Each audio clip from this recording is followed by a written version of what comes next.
And hey, howdy. Welcome back to SciTrek, your sci-fi TV and movie channel. Woo! Stormy! We've got the Storm Bear back. Yes. He's back. I've seen daylight again. Well, welcome back to Sci-Fi Sundays, y'all. Jay, Stormy, of course. How are we doing? I'm doing well. Good. Jay looks like he's doing well. I'm doing all right, baby. I'm doing good. Stormy! Thank you, Mike. Thank you. It's good to be back. You know, I had to take a math course, industrial statistics. Oh my God, that sucked. So all of my free time for the last 4 or 5 months have been totally absorbed in that bullshit. But I'm back for the month of June. In July, I start Calculus 3 and then done with school. Yeah, school's for losers. At the end, Learning's for losers. I put off the worst till last. So. Excuse me. Sarah. Hello to Sarah while Jay coughs himself to death. I was taking the opportunity to cough with you right there, Jay. Where are we going to start? Stormy, you just pick one of the many things and let's just start talking about it. Pick one. Have you, in your extreme studies, been able to catch up on anything, or are we just talking about it? Okay, so I found that when you're doing statistics, that if you put The Expanse on in the background, it is highly meditative. New game. So I binge watched The Expanse about 7 times. I do Firefly. Firefly's for me, because I can put Firefly in the background, and if I phase out a little bit, I know the words, I know the script so well. I could just go, oh yeah, I missed that bit where he says blah blah blah blah blah blah. That's fine. And I just So during this binge watching for many times over, I'm really thinking that Frankie Adams' portrayal of Bobby Draper is probably one of the strongest females in sci-fi, right up there with Ripley. Her performance in as Bobby Draper, I mean, total fucking badass all the way, you know. And it was, and I guess, you know, watching it 15 million times, the series over the last few months, is just really hammered that in. There's not one cue where she misses the ability to take control over the situation. Even when she's getting chewed out by the Martian, you know, Marine, she still has a commanding presence of the room.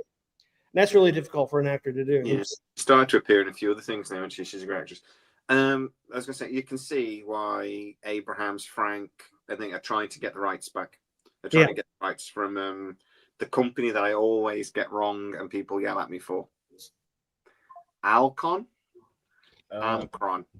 So, Antelope? It's an at word. Bless you. Woo! Harris sneezed. In Stanley? Who are they? It's an A word. Alcon, I think. You can see why they're trying to get the rights back from Alcon. They've got their own production company now, and they're the most valuable thing they created. They don't own. So, and maybe that could be the return of The Expanse. It's not Anthill. Anthill? Could be Anthill. I think Alcron or Amcron, something like that sounds right. Alcron. Shit, I should know this because I keep internet. It's almost like we all I always get it wrong. I get the sci-fi thing possible all the time, so there's just a lot of weird names in us. Alcon. Thank you, Juliet. Expanse.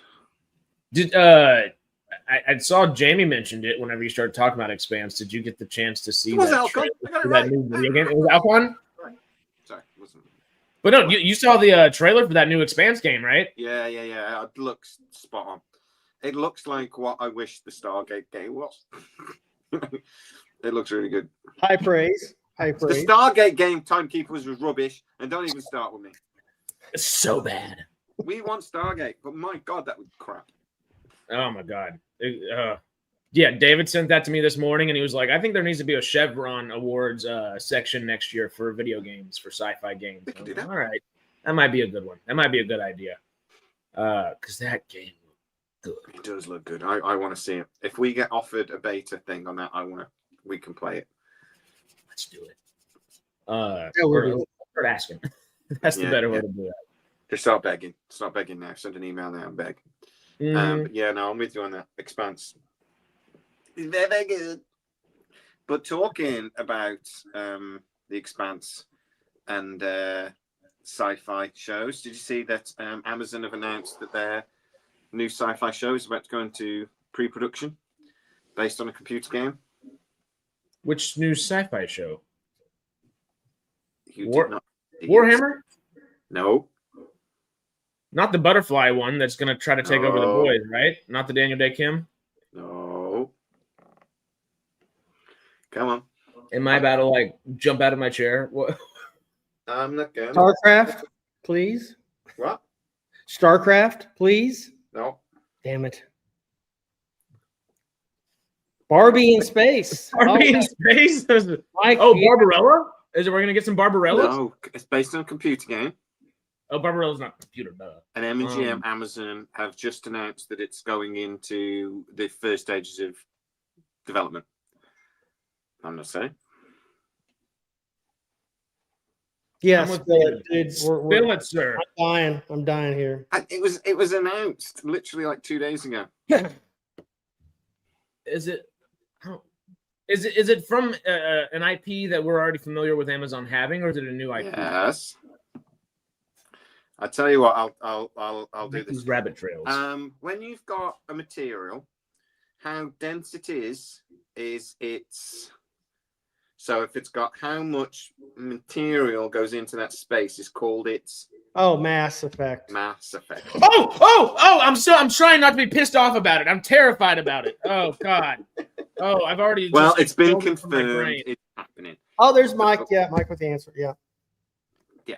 So it's gone into pre-production.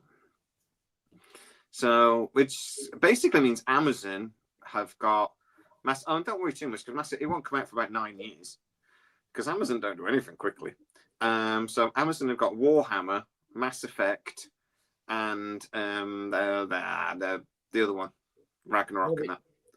Ragnarok. No, that's Warhammer, isn't it? What's the computer game one?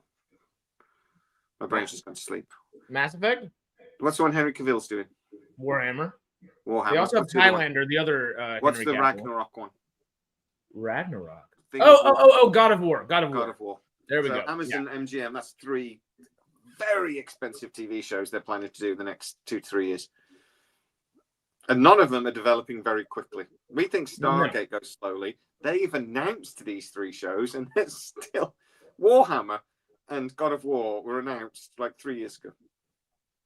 Oh yeah. And it's going to take at least 3 more years till either one of them are even partially ready. It would seem. Yeah. Maybe they might scramble, but I say Amazon do like they looked at animals to base their like a business model on, and they're like, we could be like a lion, we could be aggressive and like, or we could be like a I don't know, something else, a shark and like sharks, efficient and a killing machine. Yeah, and the guys in the bus are going, I like sloths. Let's do sloths. Sloths, yeah. They got a business model on a sloth. Like, okay, let's do that. No one else has thought of that. It must be genius. No. Well, anyway, yeah, Mass Effect. The glacial pace is the only saving grace, I think, for Mass Effect at the moment. Because that game is so complicated. I don't know how they're going to. I come talk to me, MGM. I have it all out how it should happen. Halo went well, so I wouldn't worry about it. Woo! Halo on the whole went quite well. Its first season damaged it, but the second season was quite good. And that was from people who still like, I don't know if Avi Arid and I forget something Young. I forget the guy's name. Something Young is the new, I guess, showrunner for or Jung Jung for Mass Effect. But Avi Arad, the guy that's done all the Spider-Man movies and Morbius and everything else movies, Venom movies, is the one that's in charge of the Mass Effect stuff. I can't ignore that. It's hurting my soul. He's also been part of Morpheus- the Into the Spider-Verse and Across the Spider-Verse. So Morpheus was actually quite a good film. It was underrated.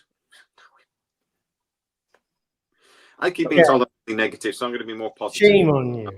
So it's actually a very underrated and misunderstood movie. I really liked it. and Craven was the best film of last year.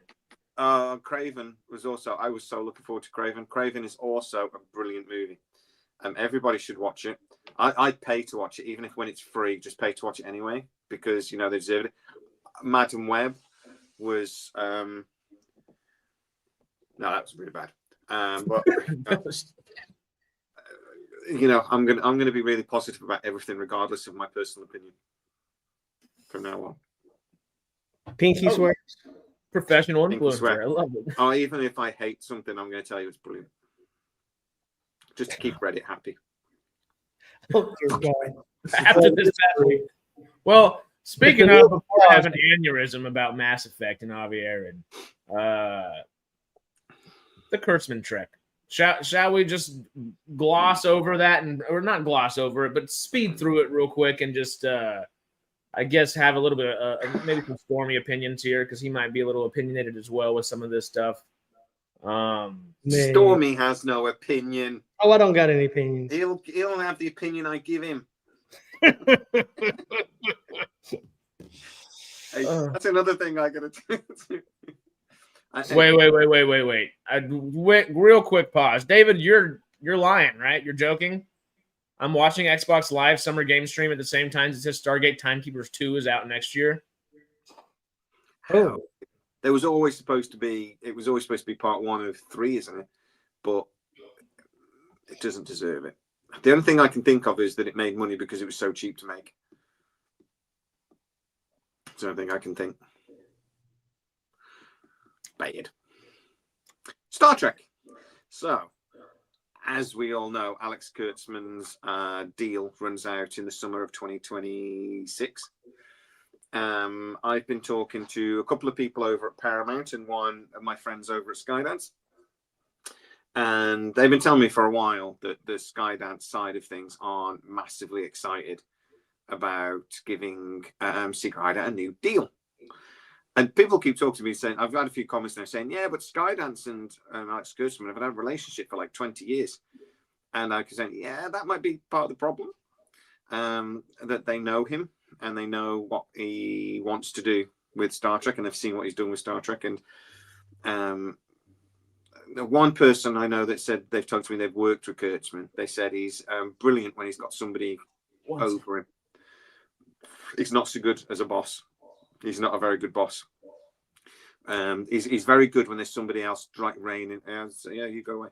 He's really good when someone's like reining him in, but he's not so good when he can just do whatever he wants. So my most recent little thing, though, is basically that the bosses at Skydance have pulled all the contracts, requested the contracts from Paramount. They've been shared, and they are looking at what happens when they decide to pull, if they decide to pull the deal or not give an extension. And there's lots of stuff in the contract that complicates it a little bit. And they have asked to understand exactly what will happen if they don't extend the deal past 2026. And that includes, what do they do with Strange New World season 5 if it's not done. Did they ever start production on season 5? No, they've just started production on season 4. So the plan is at the moment to get season 2. They'll go straight into season 2 of Academy, and then go straight into season 5. But they haven't actually announced season 5 yet, Strange New Worlds. But I'm told that's the plan, to go straight into season 5, and then we'll get the 5 seasons of Strange New Worlds. It was always sort of initially planned. There was always like a 5-year story arc, right? That was their initial plan. So get that done, and then we'll see. I guess it's back in January, February. There was for about 30 minutes there was a rumor running around that they were going to try to do production, or at least the filming for season 4 and 5 at the same time. Just get it all out of the way, and then Yeah, the problem is I guess that didn't go through. There was always going to be a problem because they're doing Academy as well.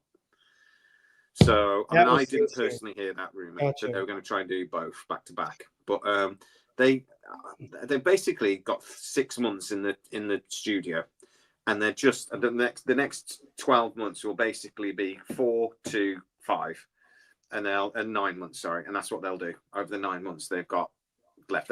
They've got about 11 months left until the deal ends. I'm told it's June or July it ends. So they've got 12 months, 13 months.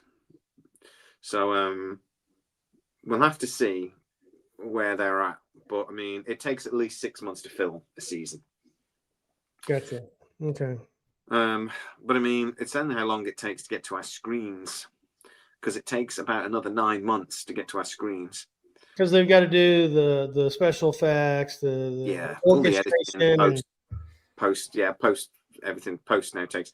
I mean, it's mad because Star Trek before, it used to be written on a Monday, filmed on the Tuesday, and was on our screens like 3 weeks later. Yeah. I know the special effects weren't thing, and they reused a lot of special effects and things, but let's be honest, we didn't notice or care. We didn't. Well, yeah, we definitely didn't fucking care. Yeah, because the shows were person-centered. They didn't need loads of post development things. So yeah, I mean, I think part of the delay has been because Paramount have changed a few things with the editing to make it a little less, to make it a little bit more compatible for Trump and things, because they don't want to piss him off anymore while they're trying to get the sale through. But also, I think they've just been delaying because they wanted to make sure it wasn't going up against anything else. So they've sort of waited until the calendar was sort of a bit free. They didn't want to go up against, The Last of Us and things like that, even though that's been awful this season. So yeah, that's where we're at, really. At the very least, I mean, I think it's a smoking gun that they're looking at the contracts, and I'm being told the things that they're really interested in is what happens if they don't give them the deal and where do they stand. One person that spoke to me who actually is sort of like an entertainment lawyer sort of things, who's always, he was the guy that told me what was in the deal in the first place, and how like that things like if they're in production of Strange New Worlds season 5, they can complete it. But Paramount have to pay for them, and they have to. That's all in the contract again. Is how much they have to pay for blah blah blah. They have to at least cover the costs and things. He's been telling me because there are so many little clauses and things in this deal. They're really worried about basically opening themselves up to litigation, because I would think you end the contract, we're not renewing it. Thank you very much. Bye. And it's not. It's almost like divorce court, Yeah. Well, there's that, because Kurtzman's secret hideout business is so linked to Star Trek. He'll go out of business. Basically, they're screwed without the Star Trek deal. So and it's like they knew that when the contract was being written. So I mean, I'm told there's, I would call it like a balloon payment. Like when you buy a car and you lease it, and then at the end of it you can go, you can have it if you want, but there's a massive balloon payment.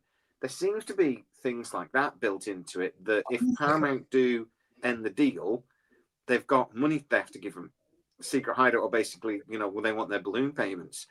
So what I'm being told is they will try to keep him sweet with like a couple of movie deals or something like, or some sort of exclusivity deal to try and keep him sweet, but remove Star Trek and internalize it.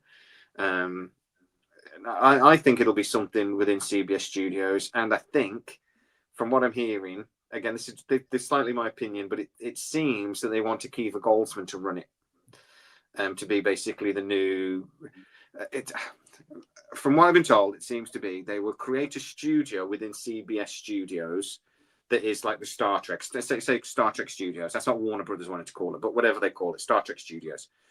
And they're trying to keep Secret Hideout sweet, because they basically want Akiva Goldsman, who's employed by Secret Hideout currently anyway, to be the head of that studio. Well, how many people does Secret Hideout have working for him these days? It's in a few hundred. It's sizable, right? I mean, it's just not 4 guys sitting around a table. No, because you remember all the crew the guys that actually make the show, they're pretty much full time. Yeah. So they have filmed constantly with virtually no gap since Discovery season 1, other than like COVID. They literally have 6 months filming, and then they move on to whatever's next, and 6 months filming again, move on 6 to 8, 9 months filming, and then they move to the next bit.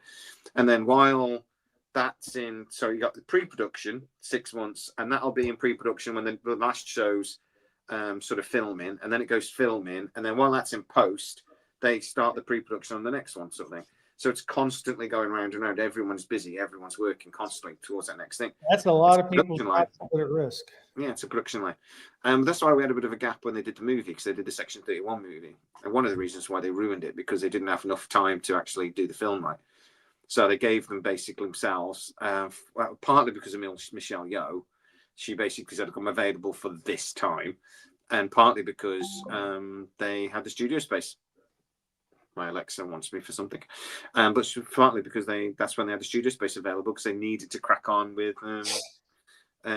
season 3 or it would have been season 2 of Academy. Yeah. So yeah, just a fucking mess. Season 1 of Academy, I should say. So yeah, it's a bit of a problem. I know on the hint of it though, like a lot of people, I keep asking this question. If they get rid of Kurtzman, it could be 2, 3, 4 years until we got something new. At least, to be honest, I would say 3 years minimum, probably more like 4. And most people say that's fine, but I just wonder how people will actually feel about it when there's no. I think it would depend on what they then announced. And I think they would have to announce something pretty quickly after season 5 aired, or they're going to announce that we're going on hiatus, we're having a break, and we're going to do a couple of movies instead. I don't know. They keep fans happy. Yeah, I mean, even if they do stop production, for 3, 4, 5 years or whatever, that's still a big lull for them. Even though they don't, some fans may not think that Star Trek has that great of momentum going on right now. There won't be any momentum for 5 years, and it'd be easier to regain momentum by writing a decent season next season, instead of just, hey, let's stop for 5 years, give everybody a break. Because look what happened to Star Wars. That, really, 7, 8, 9 was not really the pinnacle, man. It was Andor. Yeah. I found Andor incredibly boring this season. I really struggled to watch it all. Really? Oh my God. Yeah, that was another one. I watched that season 1 and 2 half dozen times. I just loved it. It was just like, there wasn't a lot of Jedi machinations. It was more political, and it was more good versus evil, and good versus evil is clearly defined, especially with it was just I really did like it. I really did like it. I found the first season boring at first, but then I loved it by the end. And it was a bit like Mandalorian, first season of Mandalorian. And it took a bit to get into, but once you're into it, you're like, yeah, this is spot on. I just never got into Andor season 2. The whole time I'm waiting for it to, like, is something going to happen? And I just felt like it didn't. And even by the season finale, I'm like, I wish I'd watched Murderbot. Something else instead. I thought Krennic's character was really well developed. A lot of backstory there. The mayhem, going down in the destruction of Gorman. That should have been prescient to everybody else that was living, elsewhere within the galaxy. There was a lot of, I guess there was a lot of preamble for episode 4 that we really never got explored. It looks so good. I still haven't finished the back 9 of season 2 yet. I still need to sit down and just do those last 9 hours of it, but it just looks amazing. It looks slow, and there are, but that's always kind of the retractors. But if the retractors only say like it's slow, and it's not for me, and it's not like, oh, this was crap, you know. Oh, I mean, just getting to see Mon Mothma, dance drunk for like one whole episode was golden. You know? That was a good one. Like I quite like sci-fi. It's like I might have mentioned it once or twice. I quite like it. On occasion, you have made a point of that. Yeah, I'm struggling with sci-fi at the moment. Other than things, the quirkier stuff. Basically, if it's not an Apple, I'm not loving sci-fi at the moment. I think Star Wars has always been boring as shit. I will admit, I've never been a Star Wars fan. Mr. Star Trek.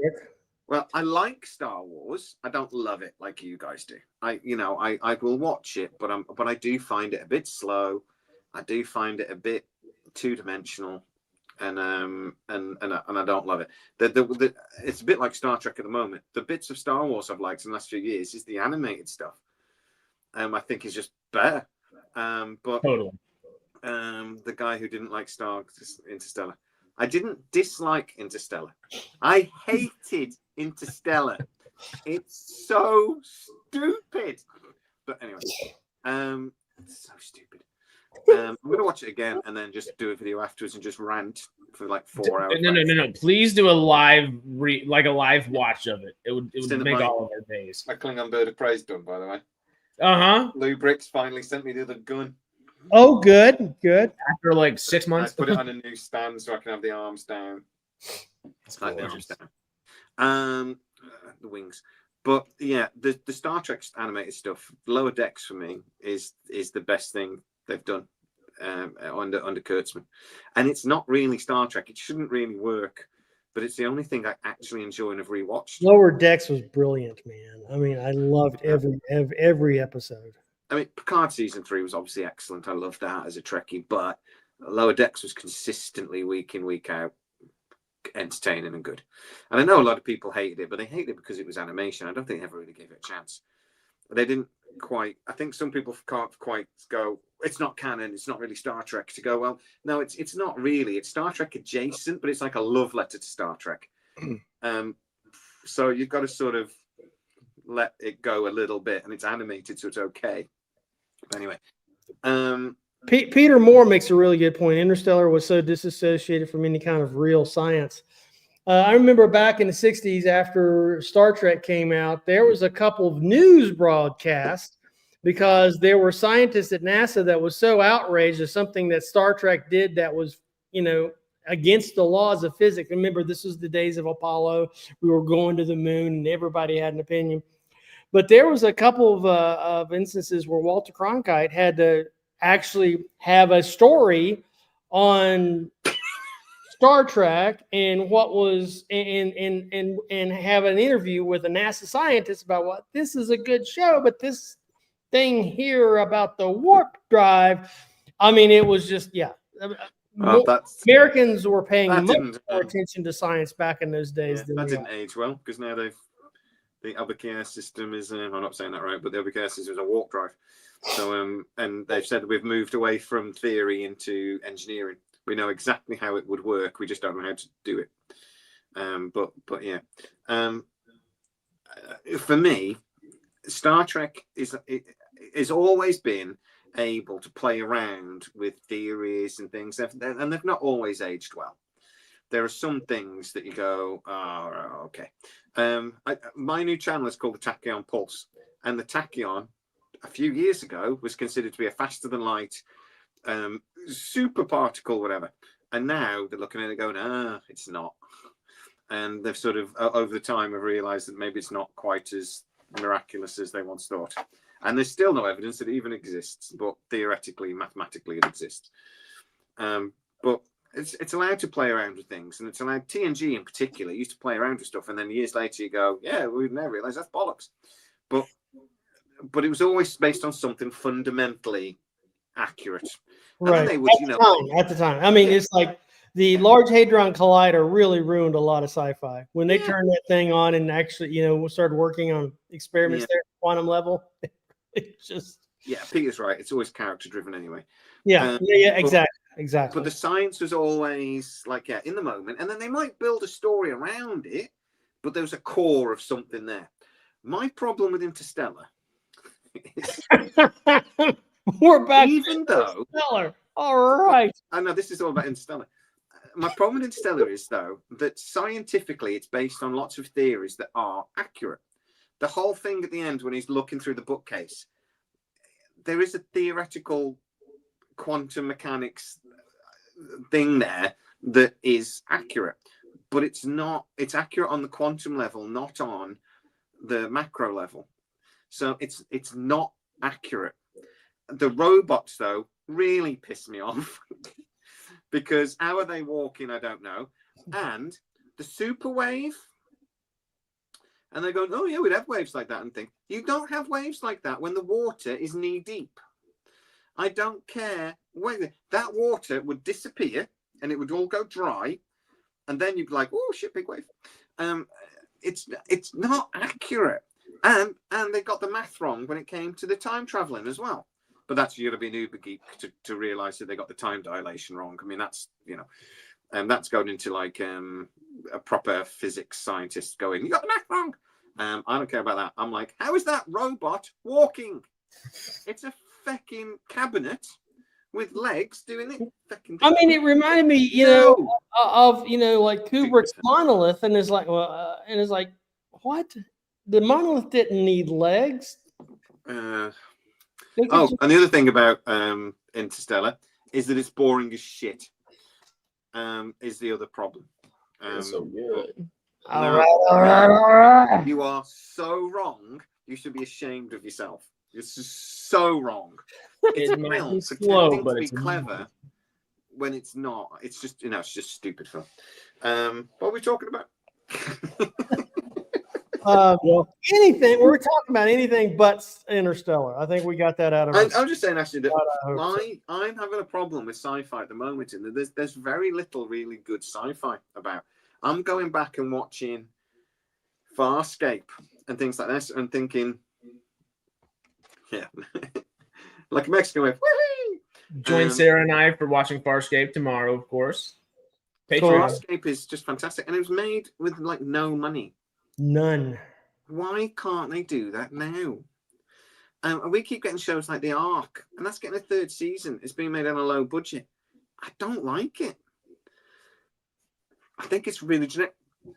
Beacon 23. It's not really a sci-fi show. It's set in space and it's a sci-fi show, but really it's supposed to be like a psychological thriller. There's no joy in it. Star Trek's crap at the moment.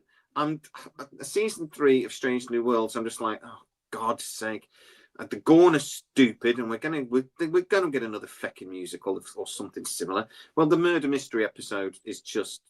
I think it's going to be a lot of fun, and I think it's going to be a lot of fun. But I can't help but look there thinking, yeah, but it's not a Star Trek episode. It's just Star Trek people in it. And then we've got no Lower Decks anymore. We've got none of that to look forward to. And Star Wars is so boring. It makes me want to sandpaper my gooch. I'd rather do that than watch Star Wars. It's just, the only things that are good are on Apple. Everything else kind of sucks. So, yeah, the things with levity, I feel you. I don't know if the average sci-fi thing right now really exceeds genericism, like you're kind of saying. Everything does kind of feel like it's run-of-the-mill in a way. Trying to be clever. I think a lot of it's trying to be clever. Just do something good. Aye. Don't go into it going, we've got to do something different. Just do something good. I'm with you where like Murderbot is, I think, the most exciting thing kind of happening right now, and it's fun. So good, it cracks it. It's brilliant. But it's trying to do something, where everything else really isn't. Well, it's based on a novel as well, isn't it? So it's a set of novellas. Well, foundation. I like these things when they're based on novels because they're going to be structured. They're going to have a start, a middle, and an end sort of thing, and then they're going somewhere. How many TV shows have you watched and they paint themselves into a corner and don't know how to get out of it? Yeah. You're seeing them scramble for the next 3 or 4 episodes or 8, 10 episodes. Yeah. particularly when a show's a surprise hit. I mean, I just mentioned Lost there. That was a surprise hit. Nobody was expecting that to be that popular. And then they weren't. I watched in the second season and like, oh, we're actually going to finish it after one. Oh no, there will be a second season. Oh, there's going to be a second season. And a third and a fourth. Like, a bit like Prison Break. Prison Break. That's been massively popular. What's in the second season? No, they've escaped. They left. They're gone. Over. It's like, no, there's got to be a second season. We'll have them running around a bit. Yeah, okay, that sounds good. Let's do that. It's just, just like surprise hits are a pain in the ass sometimes. But what was I saying? Well, you were saying like the levity of Murderbot and stuff like that's nicer right now. Obviously, we don't need to jump on it too long because it is just a kind of a tidbit of information. But I'm worried about it. It might actually excite you if you're wanting a little bit more smiles in your sci-fi right now. And it is space opera, space fantasy more so. But to finish off the Star Wars talk, Ryan Gosling's Starfighter movie that's coming out, Star Wars Starfighter or whatever, just got its villain in Mia Goth. Are y'all familiar with Mia Goth, the horror movie actress? Yes. Yes. Yeah. You'd probably recognize her face at least. She's awesome, an amazing actress. I'm very excited for both of them. Sean Levy directing a Star Wars movie is what scares me. I am no fan of Deadpool and Wolverine, and I will eviscerate it every option I get to anybody. And it's the one thing that I like to see people smile. I'm the optimistic bastard. Surprise, hello.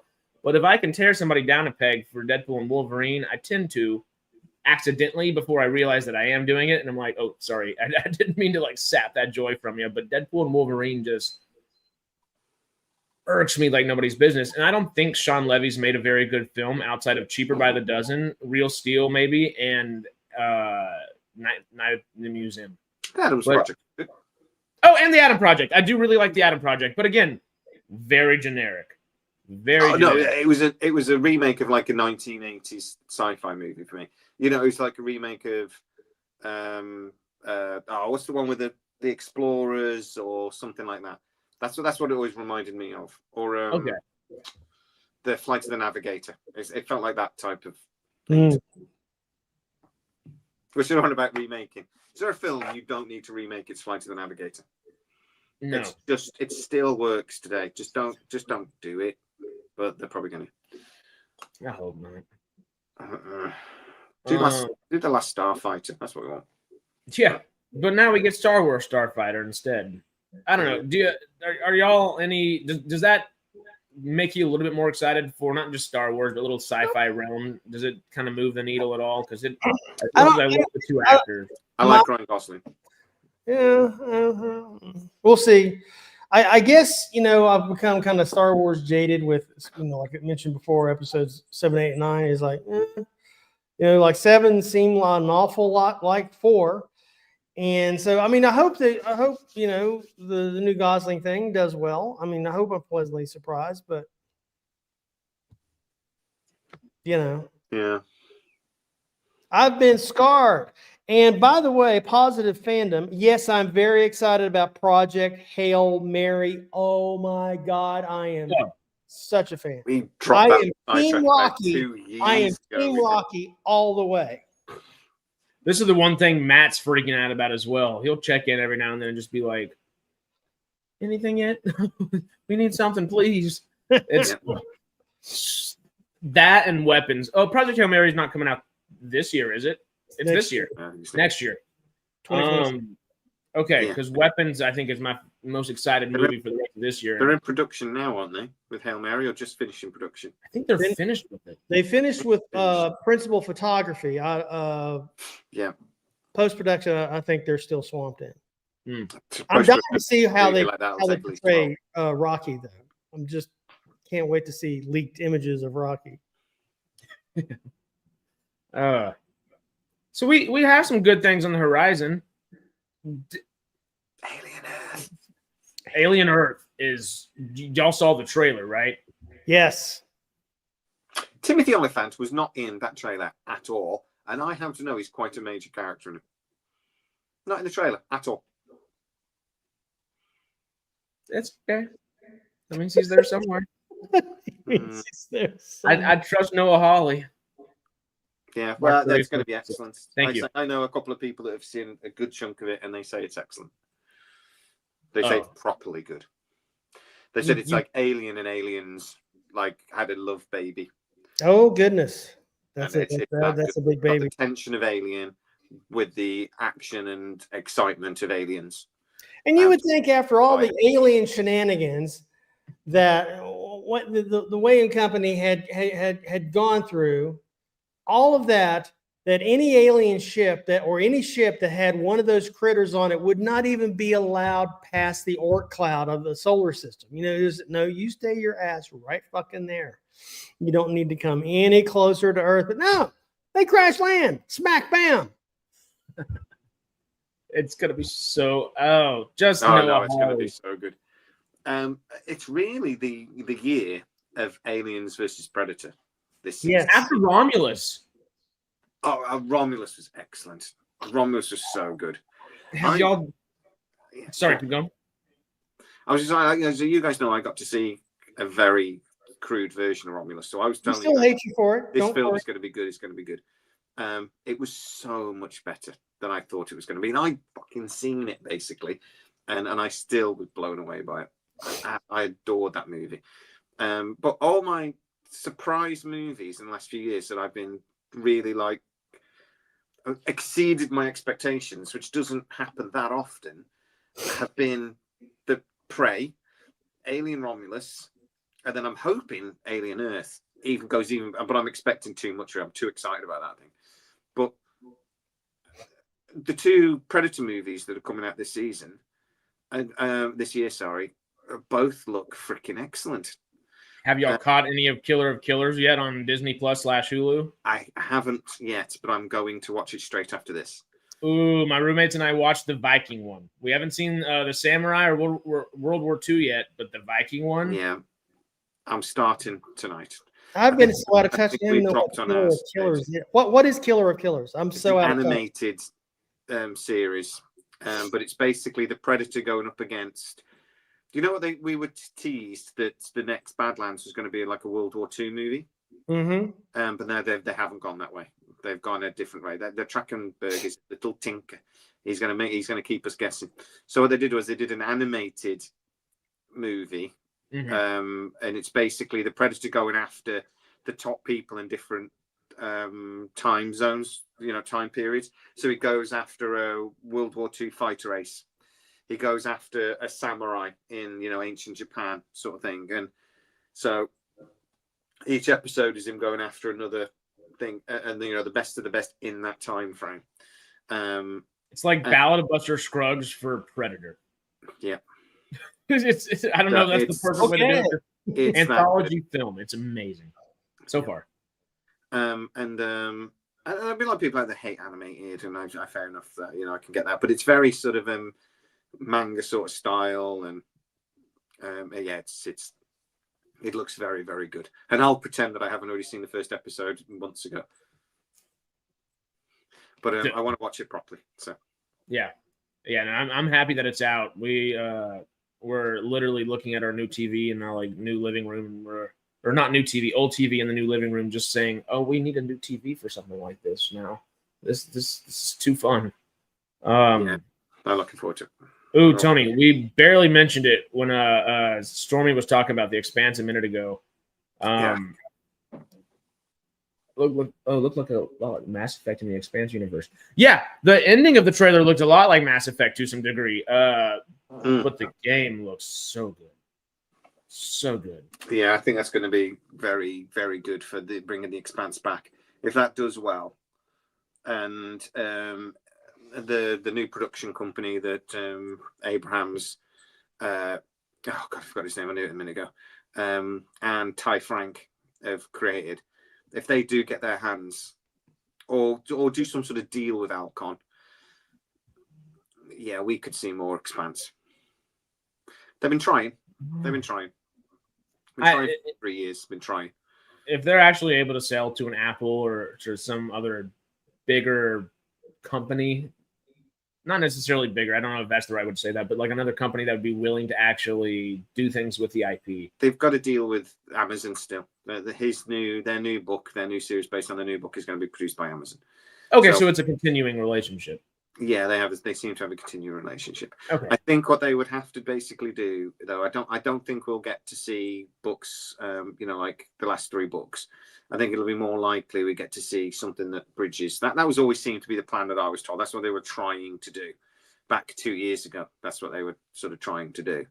And Apple were interested. A couple of people are interested, but it now looks like the new production company is going to be sitting with Amazon. So they need to convince Amazon. Be our sci-fi people. If Apple and Amazon are our sci-fi people, I'm a happy camper. If the game does well, the comics have always done well. The other game did really well. So if it keeps doing well, they will bring the show back. They didn't have they'll bring it back. Telltale games for the Expanse, did they? Like The Walking Dead? Okay.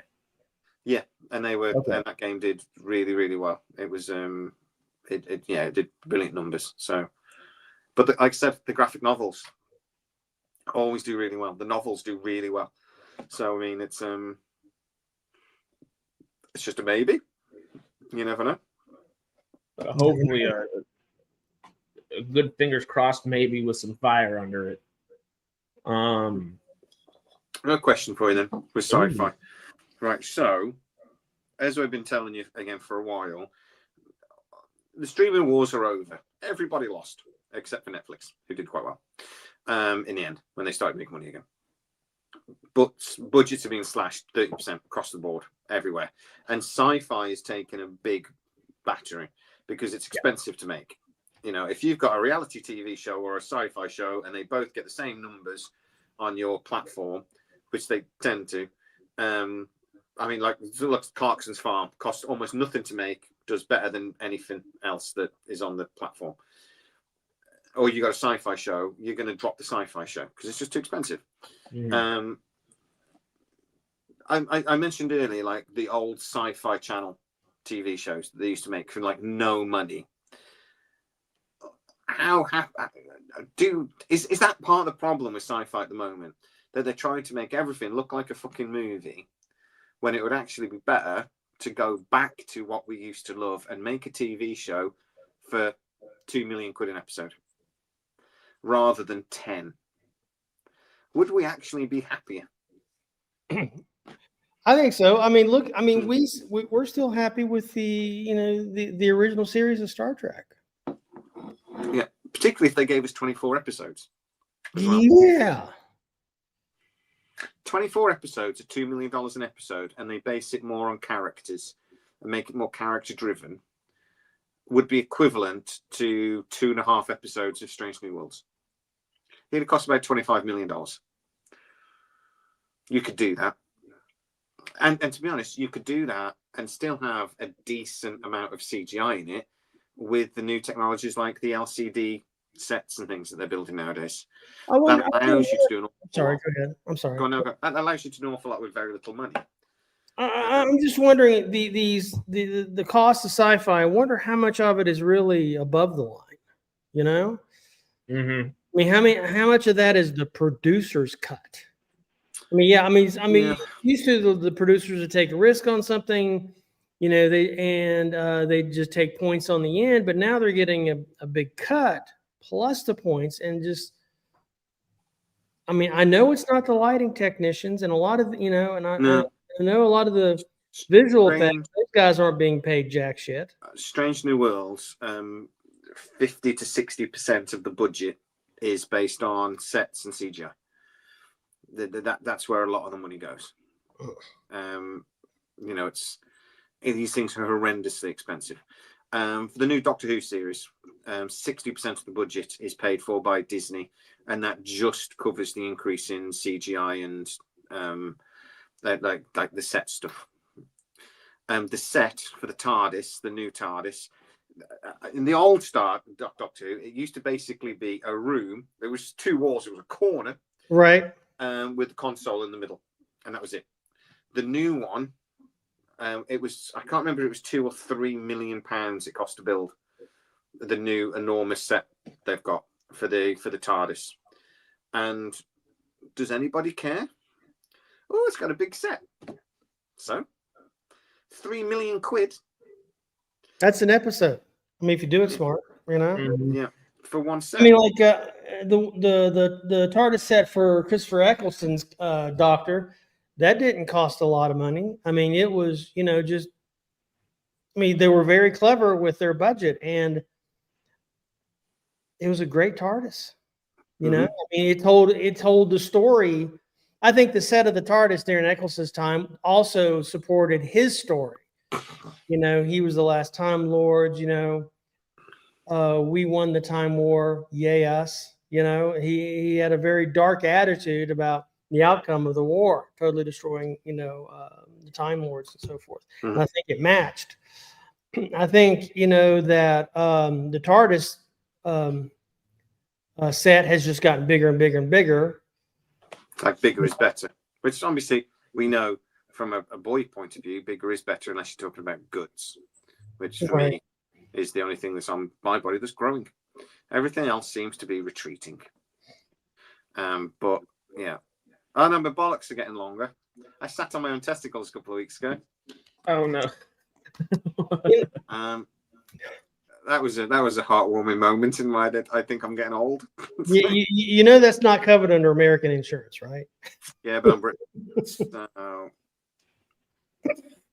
Well, it didn't hurt that bad. It's probably the shock of it, the sudden. Oh my god! It was. I didn't know I had a date tonight. Yeah, it's not good. My wife has moaned at me for sharing too much information on YouTube videos. Oh, dear. I'm going to go get one in a minute, Popcorn. Do you want a prize? Oh, no. No, I don't want a prize. I want tighter areas. I never used to sit on them. Stuff is going wrong in my body. And all my hair has disappeared from here and is coming out of fucking here. And I don't know what's going on. You know, I cut my hair, and what I've had to start doing is genuinely shaving across the top of my head and the top of my ear, because I've got hair sprouting out the top of my ear. That never used to happen. You're just turning into Albert Einstein. Well, why is my hair scared of the top of my head and trying to come out other places? It makes no sense.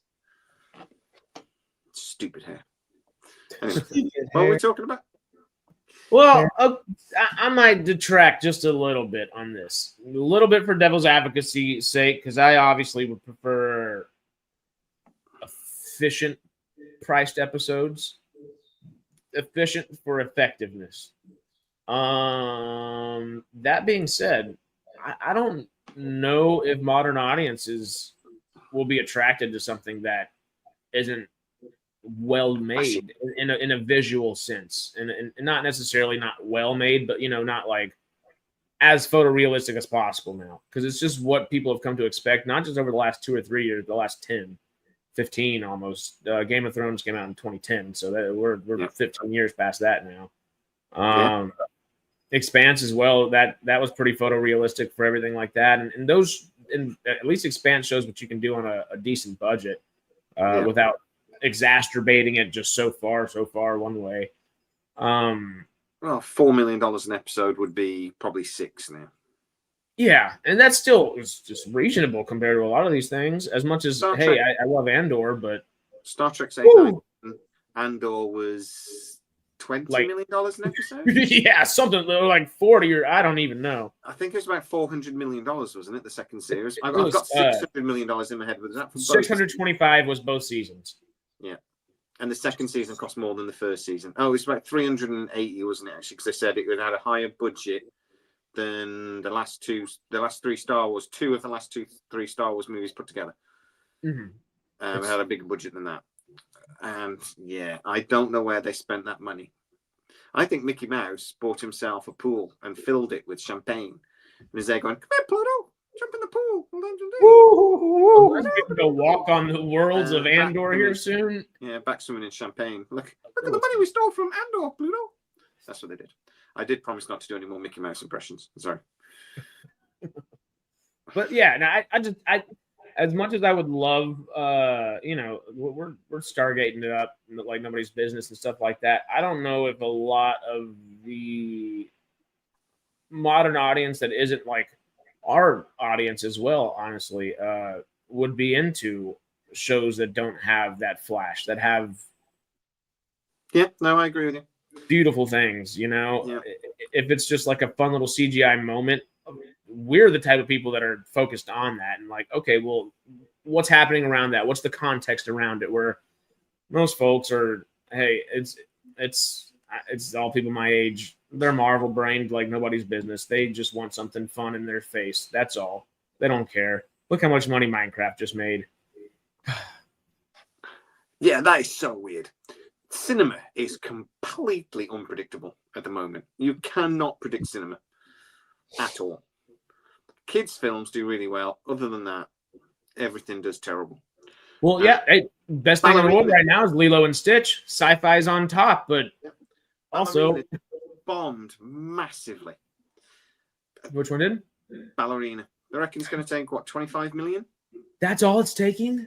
25, 27 million, something like that. Dark clouds loom in the distance. It's pretty damn good, too. It was a lot of fun. There's not much of a plot, but it's a really fun freaking movie. To talk about a good popcorn flick. But that's your flashy, I don't know if we need that type of money spent on something like a Stargate or any of these other sci-fi shows popping up. No, I don't need it. It's what is happening, and I don't know if audiences are... Well, okay, riddle me this. How much, just off the top of your head, do you remember how much like an episode of Orville typically cost? Because that's not overly expensive, right? It still looks pretty damn good. The first season was literally, $3 or $4 million an episode. It was nothing. But they had virtually no CGI. Because it's the most practical. Some of the stuff they had looked like bloody TNG would have been happy with. The third season was a step up in cost. That was more like $8 million an episode. I think they spent $18 million on the third season. That sounds right to me. I'd have to double check, but it was something like $80 million.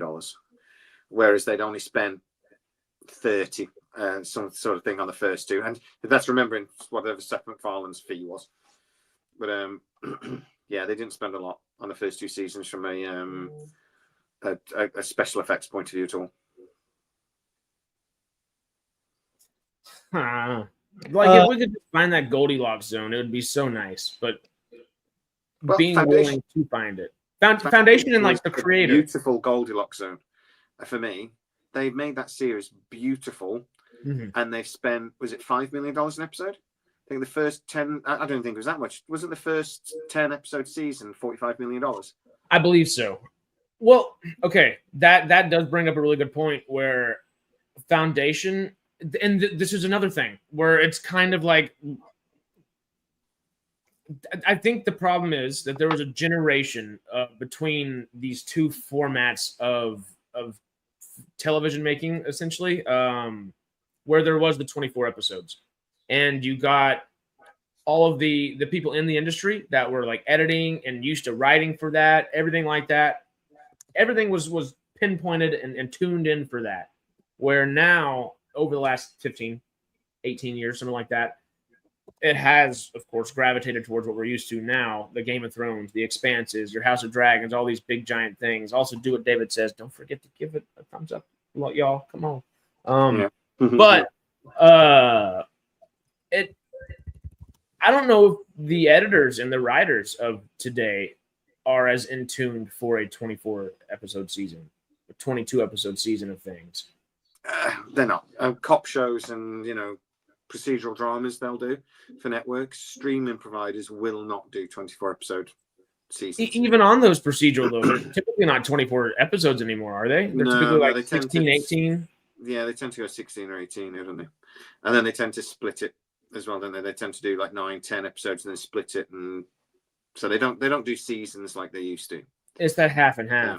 Well, the thought on that though is, do we want, like Foundation, it takes every other year till we get a new season, and that's because they spend less money and they're willing to allow time to fill in the gap of that money that they would be spending, and it still looks the quality we like it to look. versus, I guess, the old style where it was, hey, we're going to get 24 episodes out this year, and we're going to have all of these things CG'd and post-production and all that. We're going to not make it look as pretty. Would we rather that wait because everybody's all pissed off about House of the Dragon and all these other shows that are taking longer than just that, hey, we need it year in, year out, year in, year out. We need that flow of things again. Or you're going to just lose people's excitement for all these different projects. Would you rather people take their time and spend less money and have a show every other year, or go back to the old model and try to just actually, lessen the CG to a degree, say, hey, you know what, we're watching a movie, the suspension of disbelief, or we're watching a TV show, the suspension of disbelief is already there. I don't need it to look photorealistic. If it did, cool, awesome, thanks for making it look that way. But I don't need it to be that way, and I want a new season every year with twice the episodes we've been getting. Well, that's what the problem Hulu has currently with the Orville. Yes. They're saying we want a less budget. They're basically saying, look, your show is not popular enough to warrant $8 or $9 million an episode. Just isn't. So you've got a hardcore fan base that love it, but other than that, it's not. But the main problem is your first 2 seasons were quite good and people loved it, but they were done basically with 18 months apart. And then there was a massive gap to Horizons, which was a bulk of it was due to COVID, to be fair. And now there's been a massive gap for another season. And they're basically saying, we want your show like the first 2 seasons, but we want a season every 18 months. And Fuzzy Door Productions are fighting it all the way. They don't want to do it. So they do not want to agree to a new season every 18 months. And Hulu want it contracted that it has to be. And Fuzzy Door don't want to do it. But what Hulu are basically saying is what we're saying is that they want a character-driven show with the Seth MacFarlane humor, which Seth MacFarlane didn't want to do for Horizons. He wanted to do a proper grown-up sci-fi show. Mm-hmm. And it's got to be done on a decent budget, but it's got to be done every 18 months. Or people just get bored and they forget. And they find something else. That's, yeah, the streaming wars are over, but man, the streaming services are still brutally competitive. Mm-hmm. And we're lucky, our attention span is in the seconds now. So it's there's a reason TikTok is more popular than YouTube. Exactly. You said that. I was going to ask you real quick. Are we in now the attention wars? I think so. I think, that certainly happened back in the 60s and 70s with just ABC, CBS, and NBC. There was warring newscasters. Is Chet Huntley better than Walter Cronkite? Who's more accurate? It was craziness. And who has the best soap? Oh my God! If you're thinking SciFi was bloodthirsty, soap operas in the 60s and 70s, and the competitiveness for those advertising dollars on those different networks was, there was shankings daily. I'm sure of it on Fifth Avenue in New York. And so I think it's been around for a long time, but when you go 18 months without feeding into a franchise or a storyline, someone else is going to tell another story. Yeah, I think so. And there's that, like you said, there was the attention span. I think when the new season drops, you've basically got 3 or 4 months, and you need to have news about the next season. You need something to be the next season. And I say what again, Apple with horses. What's it called? The spy Slow show. Horses? Wild Horses. That's right, isn't it? Slow Horses with Gary Oldman. Slow Horses. Slow Horses. Wild Horses, and I was like, that's not freaking right. That's something else. Anyway, Slow Horses. One of the things they do is that's pretty much stays in production. Every season has been a year to 18 months. I think it's about a year actually between seasons. And what they do at the end of a season is they show you clips from the next season. And then they drop things on social media through the year pretty much. And we're about to get the next season already. they keep the excitement, and I am on absolute freaking tenterhooks next season. I can't wait. That's how you build excitement. Yeah. Not nothing for 18 months, 2 years, nothing. And now with the Orville, we were told it was going in pre-production in January. It's now June, and nothing's happened. People get bored. I've done videos on the Orville, and I'm telling people why it's being delayed, and a lot of the comments are just don't give a shit anymore. Don't care. It's gone on too long. I just don't care. When it comes out, I might give it a watch, but I'm not bothered. You can't delay people so long. Stargate's another perfect example, isn't it? Yeah. You know, it's gone on so long now, people don't care anymore. And I actually think that might be the plan, because I still think they might be planning to do a hard reboot. And in that case, they've almost got to get you to a point where people don't care, because then they won't kick off, in theory, when you then do a hard reboot. They almost want the apathy to settle. Yeah. And like I say, I've never actually heard that. I've always been told Amazon want to do a continuation, but that might be part of the thing. They say, we'll just wait long enough, and we'll do it. I think the main reason why we've waited so long is just because it's not a priority for them. I'm hoping now under Mike Hopkins it is. That's what but they've never really prioritized it enough to go, we'll do the development work, but they've never quite gone as far as like, here's a check. You know, they've never quite got to that point. Yeah. But the problem is that people stopped caring. It was the Stargate when MGM was bought out by Amazon, and we thought it was going to be really quick. Stargate was top of the Twitter, top 10 trending thing. For weeks on the movies and TV trending. Every other couple of weeks, it was spiking again and was top of the thing. We haven't had that for 2 years. Mm-mm. God, has it been 2 years? It's been 2 years since MGM was bought out. Yeah. Since it was finalized. Applies. And it's just no one cares anymore. It's been too long. Because now we can't wait for Aliens Earth. Yeah. It's taking its place. Well, the one cherry on top to all of it is okay. Do we want that year in, year out, or every 16 or 14, 16, 18 months, like as quickly as that kind of pace could be? Or do we want that every other year with them taking their time? Because no matter what, the one thing that both of those strategies for the studios still has to compete with, Brain Pain just brought up, there's so much content out there to compete with. Well, there's going to be less and less over the next few years. Yeah, well, look, for us, I don't think any of the three of us was big fans of Acolyte. Is that correct? None of us, all of us were pretty much in agreement that Acolyte, really missed the mark, I think. Oh, I think you're being sarcastic. I hated the Acolyte. Yeah, you were right. So I was being polite. But anyway. I was worried for a second. I was like, I have a lot to catch up Stormy on. lost his brain while he was on break. So as soon as we didn't like watching Andor, what do? We looked for something else, and we found something else to watch. So if and I think it's like I would call Acolyte like a micro franchise. Star Wars being the franchise, and I think something weak like that, like Acolyte, actually weakens everything else in the franchise.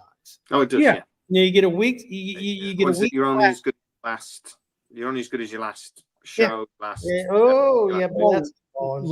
and Acolyte is technically the precursor to all of Star Wars. It now sets the stage for everything, technically. Yeah, but the good thing is, but if you get something that's really good and really loved, you can get away with it, and people will wait. And I think the best example at the moment is Stranger Things. That has been a bit of a phenomenon, but there's been massive gaps. It's been massive, a victim of its own success, hasn't it? Because the actors and actresses have buggered off and doing all the other things, and getting them back has been difficult. And then, there's been a few things, but it's been massively delayed. But people are still gnawing at the bit for it. But there's only ever really one or two of those shows every few years that come out that people will wait for. You know, it's Stranger Things at the moment. I don't think there's many others. Maybe Yellowstone was a good example of that as well, and that people are willing to wait. And it even faltered at its final moments as well. Yeah, it faltered in its last season. Its last season was just a big long goodbye. Yeah. Nothing really happened in that last half of the 5th season. But people are willing to wait for it because it's a phenomenon. Before that, it was Game of Thrones.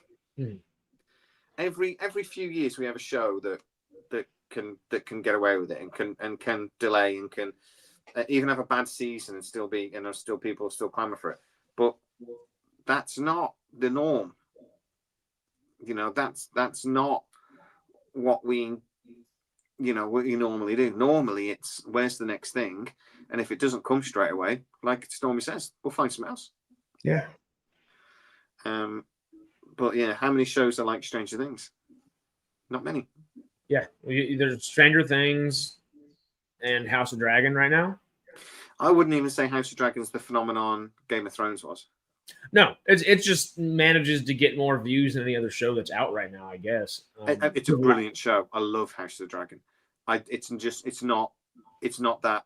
I think you've got like brilliant shows, but then every so often you get this just next level that everybody loves, everybody watches.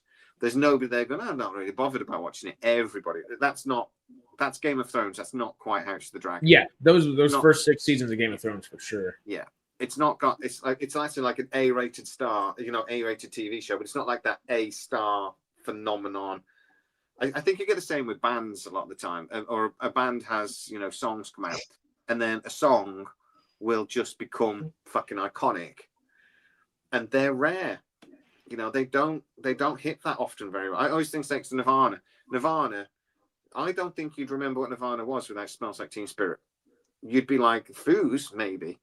But I would actually argue the Foo Fighters, even though they've been more successful for longer, have never had a Smells Like Teen Spirit song. They've never had that phenomenon song. They have great album after great album, consistently 8 out of 10, but they've never had that phenomenon. TV shows are the same. We don't get that iconic thing that often. But when they come, they tend to change everything because everyone tries to copy them. Yeah. Yep. True. Yeah. How many things? Even our beloved Stargate with Battlestar Galactica, changing things up a little bit. It was like, hey, let's kind of tune into that a little bit. Yeah, because the first the miniseries and then the first season were genre changing, and then everyone tried to copy it because they did it different, and Ronald D. Moore actually thought of a way of doing it different.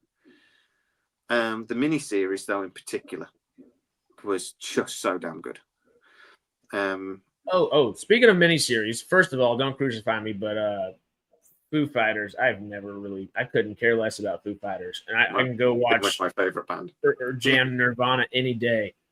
The Foo Fighters are always great, though. They don't ever reach the candle for me. Yeah, they're not so good. The last couple of albums haven't been great, but the first 5 albums. So the Monk brought up Penguin and Shogun. And Shogun is stunning. Yeah. The difference with these, though, they were meant as miniseries. Neither one of these were supposed to get another season. No. Penguin was never going to get another season, no matter what the studios, even how successful it was, they were never going to give it a second season. Let's be real. That's just it was supposed to basically be a build up to Batman 2. Really, the Batman. That was kind of what it was supposed to be. It's a bit like the Peacemaker do. That it was supposed to be an add-on sort of thing, not actually become the main event itself. But with the Penguin, I would say in particular, and Peacemaker, it's overtaken the popularity of the film they were based on. Oh yeah. You hate Peacemaker, don't you? I hate the Suicide Squad and Peacemaker, but I would rather watch Suicide Squad than Peacemaker. Yeah. And then I really don't like the Batman. I think it's Matt Reeves' worst film. I think it is Matt Reeves' least educate where y'all feel about Interstellar, and like I'll give it that suspension of disbelief because it's like, oh, the love at the end. It's like, okay, that's sweet. You know, I get it. It's not sci-fi. It's not even science, but it's sweet, and I like that. I loved me some Penguin and Shogun, man. Penguin's awesome. Penguin was amazing. Matt Reeves has not Yeah. done a worse film than the Batman, though. It's just lazy, and it's The Batman is a brilliant, for me, it's a genuinely brilliant Batman movie that's about 45 minutes too long. If they cut that movie down to like an hour and 45, it would be a really good Batman movie. Well, you also have to have a riddle that my left ass cheek couldn't figure out. No, excuse me. But I will give you that. But yeah, it's at least 45 minutes too long. Easily. I think that's one of those examples where they gave the director Reeves. I want to say Matt Reeves. Who's amazing. Yeah, no, they gave him free reign with that, and they shouldn't have done. Yeah. It's like Batman 2, where they decided to give my favorite director, as you know, free reign, and he ruined it. I forgot his name. What the fuck's his name? Tim Burton? Tim Burton. Yeah, my favorite director, Tim Burton. But they gave him free reign in the second one, and he Tim Burtoned it, and it was just bad. And then Tim Burton does things like Wednesday very well. That's his type of thing.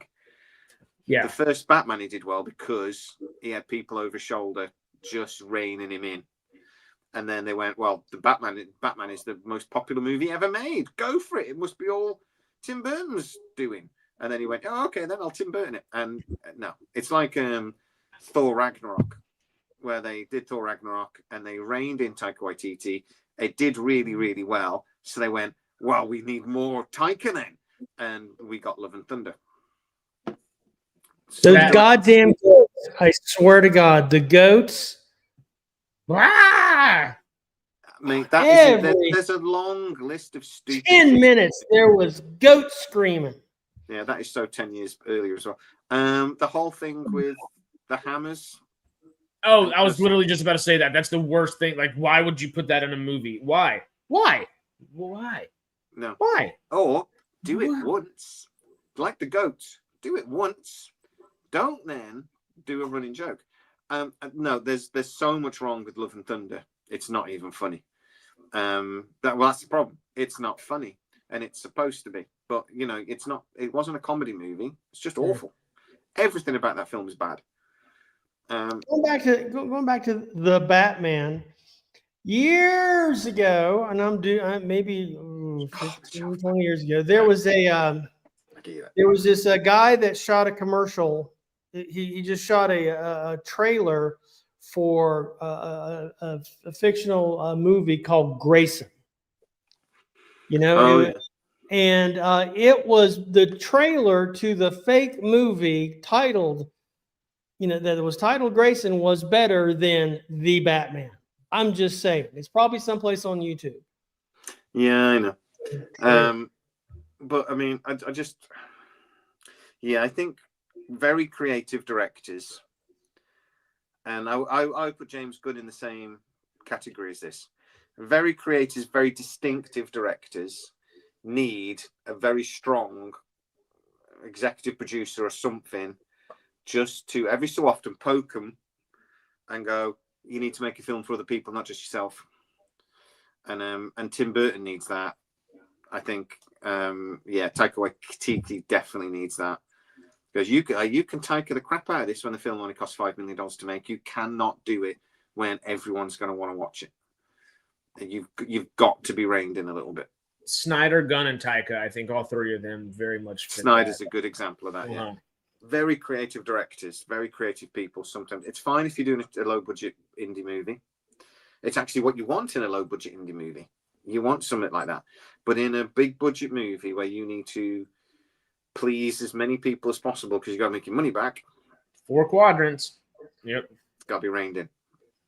And that's just people like Joel Schumacher and people like that over the years. These producers have been Bruckheimer and stuff like that. They've been really good at getting directors, the right directors in to do their projects. But and don't get me wrong, they're very generic. They're very You know a Silver Bruckheimer movie before the bloody tree catches light with lightning. Oh, yeah. You know those films. But they're very, very good at making films that will have something in them that's a bit different, a bit thing. You know, remember those guys they were involved in T2 and also, you know, they're very good at getting the right people involved, but then they're also very good at making films that there are, you know, for everybody to a degree, and entertaining. They'll have something different in them, but still, you know, general. Yeah. That's what he needs anyway, and I think Matt Reeves is the same sort. But yeah. So you like Batman Forever and right, Batman. You're gonna have to remind me which ones are. Batman Forever is the first one. It was that's Val Kilmer. It's supposed to continue the Batman of Michael Keaton. And you can always tell which ones are the good Batman movies by the Batmobile. So first Batmobile, great. Val Kilmer's Batmobile, just awful. Looked like a neon coloured. It looked like it would break as well. It goes over a speed bump and the wings were bouncing. I'm like, it's not that very strong. The Batman with the Batmobile's crap. It's actually what I see as the Batmobile, because you can actually drive it down the road and nobody would jump on you. But you know what I mean? It's like the police wouldn't go, oh, look, it's the Batmobile. You could get away with it, but I see where that's coming. Christopher Nolan's Batmobile. I was just gonna say, man, the Tumbler is freaking amazing. I got to give you one of those. He's the most realistic Batman, or whatever, you know, like the most like, oh, he could be in real life. But the Tumbler is like the coolest, most comic booky version of like a Batmobile I think we've gotten, while also still being like just military enough. Like, oh, holy rusted metal Batman. It was just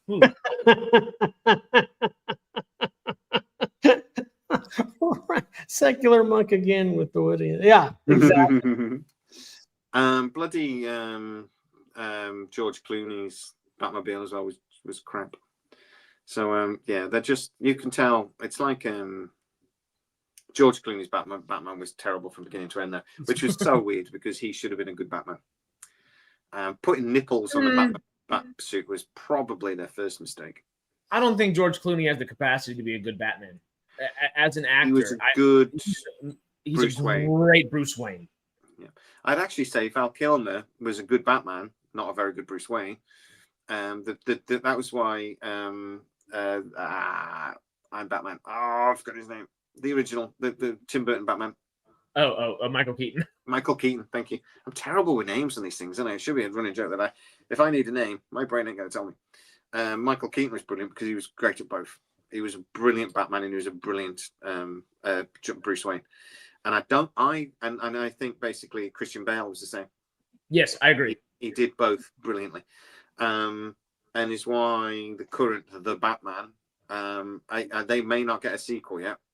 They keep pushing it back. I don't think he's a very good Bruce Wayne. No, he's not. If you want to talk about Nirvana, he's literally just Kurt Cobain. That's Kurt Cobain dresses up at night. He just looks. I actually don't think he's the best looking fella on the planet. He kind of looks like he's been in some sort of accident and had, you know. So I just don't think he works as Bruce Wayne. He actually looks pretty good as Batman, though. I quite like him as Batman. Well, not as Bruce do Wayne. you like him as Batman or the stunt double as Batman? Because the stunt double you can physically see is much if like. If he was Bruce Wayne and he's there at a big posh dinner, you'd want to go, I'm going to go punch Bruce Wayne. And it's like, why? Because I just really want to punch him. And you know what? My biggest disappointment in recent years, I actually think Ben Affleck was a brilliant Batman. I think he was a really good Batman and he was a really good Bruce Wayne. And he really took the role really seriously and they went more comic booky with him. Yeah.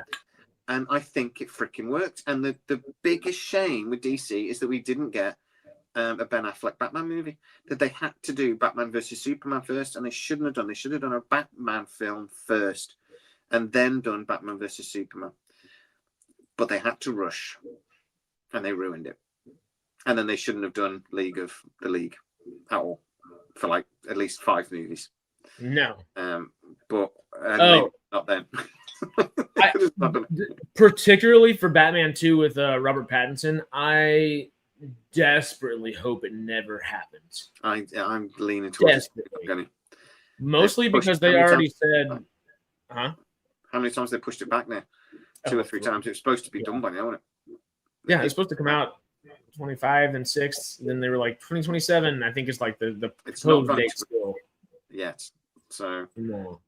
But the thing that really makes me, like I said, Matt Reeves is an amazing filmmaker. He has every bit the capacity to come in and make the Batman 2 phenomenal. But they want to do the Court of Owls, which I don't know if y'all are familiar with like Batman lore to like that degree, but those are like the overlaying people that have been pulling the strings. They're like the Illuminati of the Batman world or Gotham and stuff. And you can't do that in movie number 2. You can't do that in season 2. You can do that if you get to a 5th movie. You need to be hinting that over 4 or 5 movies. Like I would argue though, anyway, we're not going to get it because I think James Gunn is going to want to do his own Batman. I think he's got the new Superman movie. If that does reasonably well, he's going to be looking at that and going, I need Batman, and we cannot. And I think James Gunn would do a great job with something like that, with a Court of Owls. I think he would do that. I think that's his kind of thing. Over a few films, I could see him doing it, mate. Mainly because you think of Guardians, that the Court of Owls needs to be done, I think, a little bit tongue in cheek, or it won't work. It's got to be done. I think when you've got a big thing like that, like with it pulling the strings and stuff, right? It's got to be done really, really carefully. And yes, they've got to be evil and they've got to be, all this sort of thing. But it's the way you do it is really important. And I could see James Gunn doing a really good job with that. But you're putting careful and James Gunn in the same sentence. Yeah, because I think he's got. Yeah, but I actually think he's got a way of doing it that will still be a bit fun. That's my point. But I think we need to see what Superman does. Yeah. Because James Gunn's career with DC could be very freaking short. Yes. But I'd be interested to see what he does. I think he could do something comic booky with Batman that will be something properly different to what we've seen in the past, and a bit more comic book, a bit more thing. But as I tell you guys, and I say I'm really excited now about Superman. I wasn't before. I thought this looks shocking, and I'm still telling you, be prepared because it's a lot. I'm about to say you've seen it. I've seen bits of it. I haven't seen all. It's in bits of it. So it's a lot. Even from what I've seen, there's a lot going on, and there's bits of it you're going to love, and there's bits of it you're going to hate. Okay. And like I said to the thing, there's this bit with the robots, and he James Gunns it. So they're supposed to be these lovable robots, and then when a few of them die, you're supposed to go, "Oh no, the robots!" But what you don't, you go, "Oh, thank God the robots are dead," because they're so fucking annoying.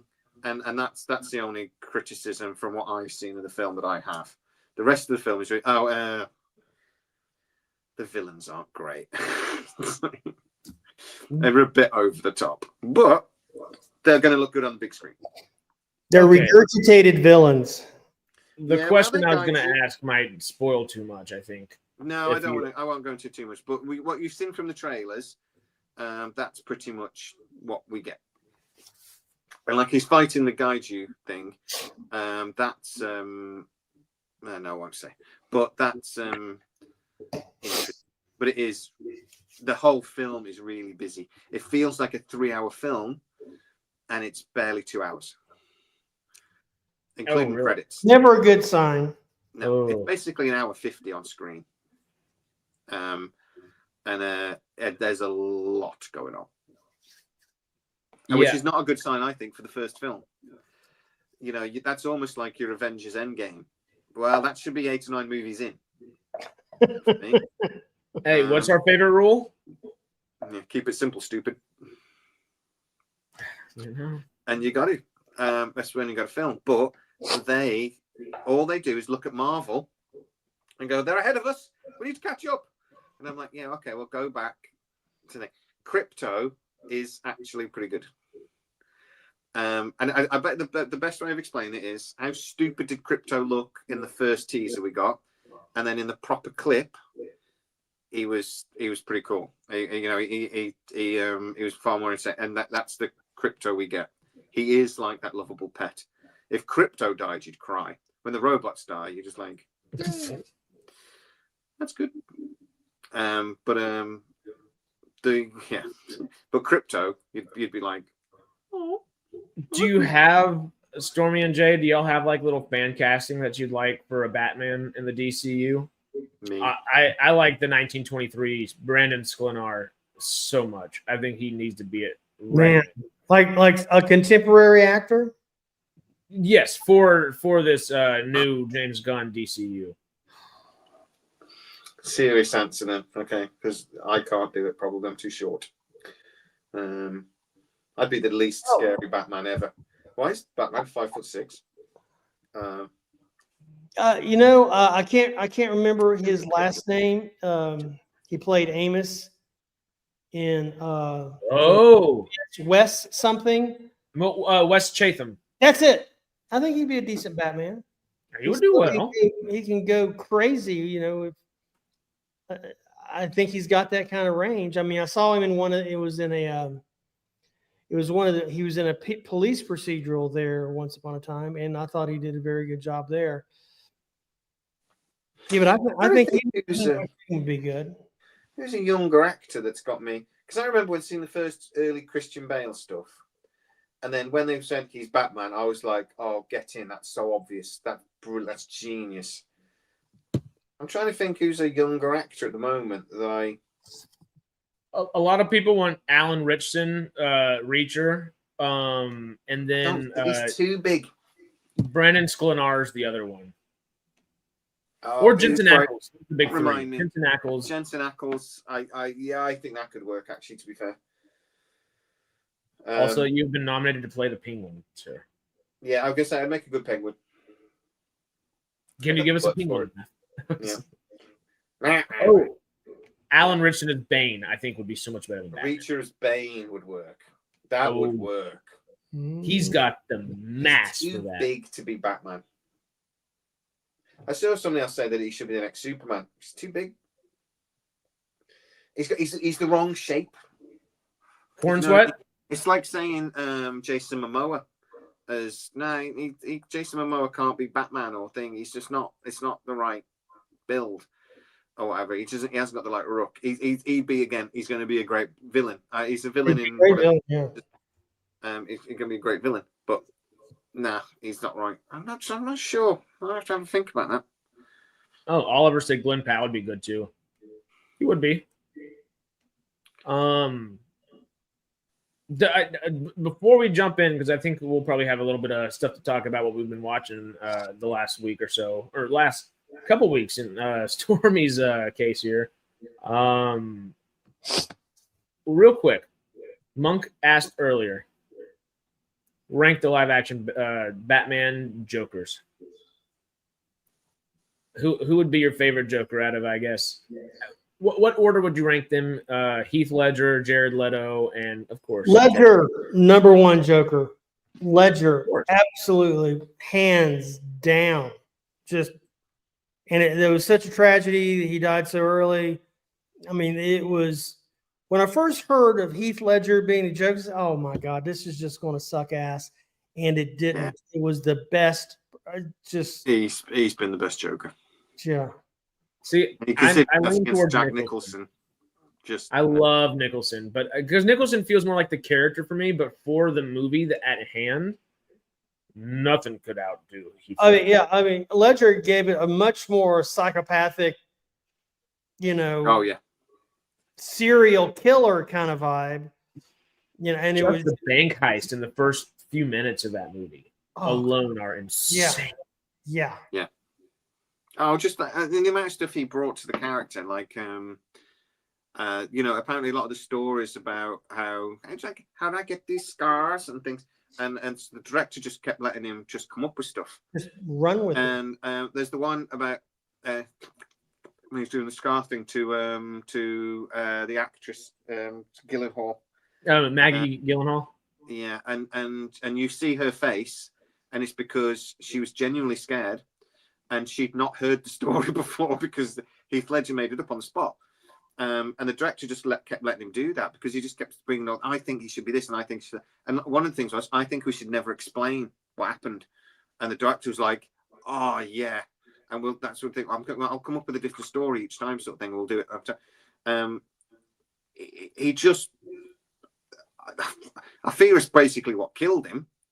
Yeah, because he knew how big it was, such a big deal, and he threw everything into it.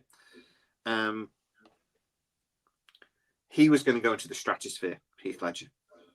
He was properly going to go into the stratosphere. Well, A Knight's Tale was what, 2 years before that, and that's a great movie. I'm sorry, but it's a brilliant movie. We will. Yeah. I mean, kicking ass. It was Knight's Tale that gave me like the nervousness about him in the role of Joker. Because I mean, it was playful, it was fun, it's an adventure, and I just didn't see him as what he came up with. It was nobody saw that coming. But he was doing 10 Things I Hate About You before that. Like what? Yeah, Heath Ledger. When I remember seeing that, I was just like, he needs his Die Hard. Bruce Willis. Nobody wanted him for Die Hard. He did Die Hard, and then he becomes the next big action hero. And I'm just saying, I was watching Heath Ledger in 10 Things I Hate About You, even, and then again Knight's Tale, and I'm going, he just needs that Die Hard moment, and he is going into the stratosphere. He will be one of the A-list actors for the next 30 years. And then he got the Joker, and we started seeing the early stuff of the Joker, and I'm like, that's his Die Hard. He's going to, whatever he picks, as long as he picks the right film next, his career is going to go to the absolute fucking stratosphere.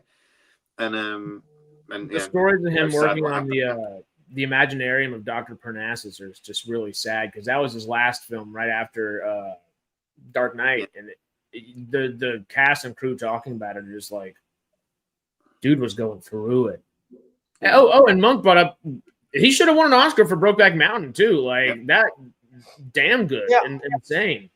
For Knight's Tale, Brokeback Mountain, and Dark Knight to be as close as all three of those are. Jake Gyllenhaal do Batman? Maggie Gyllenhaal was in it. Could Jake Gyllenhaal be Batman? Did they ever play it? No. Oh, could he? Yeah. Oh, yeah. He could work as Bruce, and he's got the physicality. I mean, you watch Roadhouse. My God, that man. I can see why you see that. I think his Bruce would be worse than his Batman. He's not. He's a slightly odd-looking guy, really.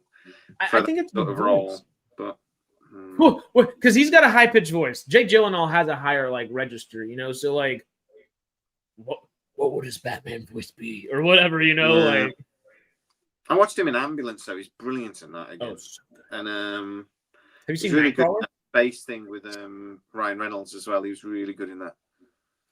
Not Life. No, Life. That was it. Life. Brilliant film. If you haven't watched Life, that's a properly good sci-fi film. That's good. Brilliant end as well. But yeah, there's got to be a few actors out there. Got that June guy in a few years? I've forgotten his name. French name. Lamont, the guy that starts in June. Timothée Chalamet? Yeah. What about him in a few years? Depends how he grows up over the next 5 years, what he looks like in 5 years' time, sort of thing. But I don't think he could do it unless he bulk gets up. Yeah, he'd have to bulk up. So I was going to say the guy who played Craven, Anthony Thomas thingy, but after Craven, Johnson? Yeah, Johnson. After Craven, I'm like, Christ. I watch him on the Train film when he plays the guy with the bicycle. Train. Yeah, I'm there going like, that guy can do anything. Oh man, Craven is going to be amazing, and that guy, he's going to be the next James Bond, and then I watch Craven, I'm like, I hope he never does another film again. Well, see, I don't think Craven's his fault at all, but no, God, not even a bit. But it really harmed his brand. Oh yeah, really harmed him. But again, it's just maybe you can put that. I think there's a few actors about that around that 30 years old area, but you need to really be a character actor, I think, for it to work. And the current of the Batman, as soon as he was cast, I'm like, that won't work. The second he was cast, I'm like, that's not going to work. I love Robert Pattinson. He's just not. He's not right. Batman. Not a chance. But when I heard that it was, when Ben Affleck got it, my instinct was that's not going to work. And then I saw an interview thing about 6 months before it came out, and they were talking about how much he'd thrown himself into the part and how much he'd bulked up and whatever. And I'm like, oh, okay, I can see. Remember the training montages that Ben Affleck had? Jesus, that he was doing. When he's doing that thing, when he's doing pull-ups with the weights, that's because what he did. Well, remember the controversy, when Robert Downey Jr. was cast as Tony Stark? Oh my God, the clutching of the pearls was dramatic. There were reasons for that, though. Huh? There were reasons for that. Just a couple. But still, and he owned it, man. I mean, he threw down. And I remember, there was an interview with him once, and he said, during when he was doing the auditions for it, he knew he had to bring it more than he brought anything else in his career. Yeah, and I think it paid off. He was always a good actor.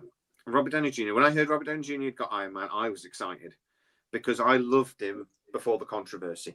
I loved. He's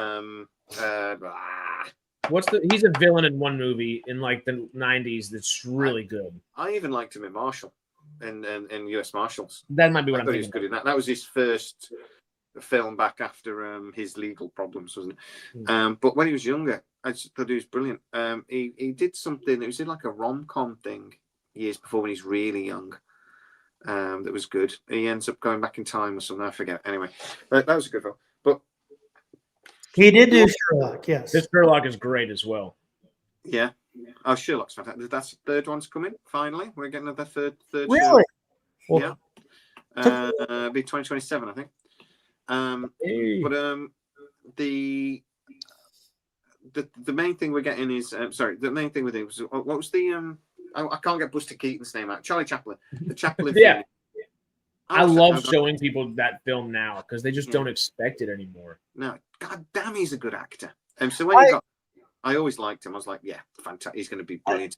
This is an embarrassment to admit, but I finally got around to watching Chaplin last year when I was after I got out of the hospital. It's like, I'm just going to make a list of all the things I wish I'd seen, I've been wanting to see. And so I just went down. And I remember, the hype about it when the film came out 1,000 years ago. And it deserved the hype and more. He was brilliant in Chaplin. He was just brilliant. I love the scene when they've done how did you get the costume together, and he does this whole scene where it's like magic sort of thing, like the Tom Ball, the bowler hat was like and it was and then it just all came together, and he says, really? He goes, oh god, no. It was like hours and hours and hours of trying different things, and so I love that scene in that movie. And then one bit where they say he's not Charlie Chaplin. You go, yeah, not Charlie Chaplin. And he has to do and he does all the thing and backs up and does the roll sort of thing in the end. And they go, oh, hi, Charlie. Hello, Miss Chaplin. But my favourite Charlie Chaplin was, if it's in Blackadder Goes Forth, as Americans, you probably haven't. Our British folk will remember the Charlie Chaplin storyline in Blackadder Goes Forth. And nothing to do with Robert Downey Jr., just a Charlie Chaplin thing. And Charlie Chaplin, please, please, please stop. British people know what I'm talking about. Classic. You need to watch Blackadder, by the way, as Americans. Stormy, you will fucking love Blackadder. Blackout? Blackadder. Blackadder. Oh. Blackadder. Okay. Rowan Atkinson, Blackadder. You've got to watch it. You'll absolutely freaking love it. All right, fine. And if you don't cry at the end of season 4, you're a heartless monster. Okay, tissues at the end of season 4. Let me make a note. Rowan Atkinson. Okay, you know what? We've been fan casting some dumb stuff and some fun, not dumb stuff. Let's do some dumb stuff. We've been fan casting fun stuff. if Rowan Atkinson could play any superhero, who would you put him as? Mr. Bean. The man can't be killed. This is true. This is true. Completely indestructible. God, I don't know. Batman. Imagine Rowan Atkinson or just imagine Mr. Bean as Green Lantern. I want that. Again, with Nathan Fillion's version. Touche. Yeah. I think we are. But okay, outside of that, what have we been watching? I can't even speak at this point. What have we been watching, y'all? Oh, good. Come to an end. Oh, he could do a penguin. That'd be cool. Oh, well, easy. Well, I've been watching Mobland, which everyone keeps moaning about the Irish accent, and I don't care because I think it's one of the best shows I've seen in years. And that just finished. And Murderbot, which we haven't mentioned, but we were going to. And I know some people are going, oh, it's a comedy. I freaking love it. It's really my cup of tea. It's a properly good sci-fi movie with a series, with just that dark humor undertone through his inner monologue, which I love. I just love it. They've got the balance. It's Sarah and I kind of compared it to like a live action Rick and Morty a little bit a couple weeks back, and it does it to a degree. I think it fills in the void of what that would be. You know, I don't think it is necessarily like a 1-to-1 comparison by any means. But I just can't. It's not a show where I'm like laughing out loud the entire time, but about 2, 3, 4 times an episode, I just go, yeah, and just like it's not supposed to be though, is it? It's his inner monologue, which is funny because thing, but he's seeing the world almost as like a child, would, because that's what he is, and it's not. It's almost like a commentary of the absurdity of what is happening, but then the rest of it is done seriously. So it's a serious, proper sci-fi show, but it's just got that commentary, which just makes you realise how stupid this is.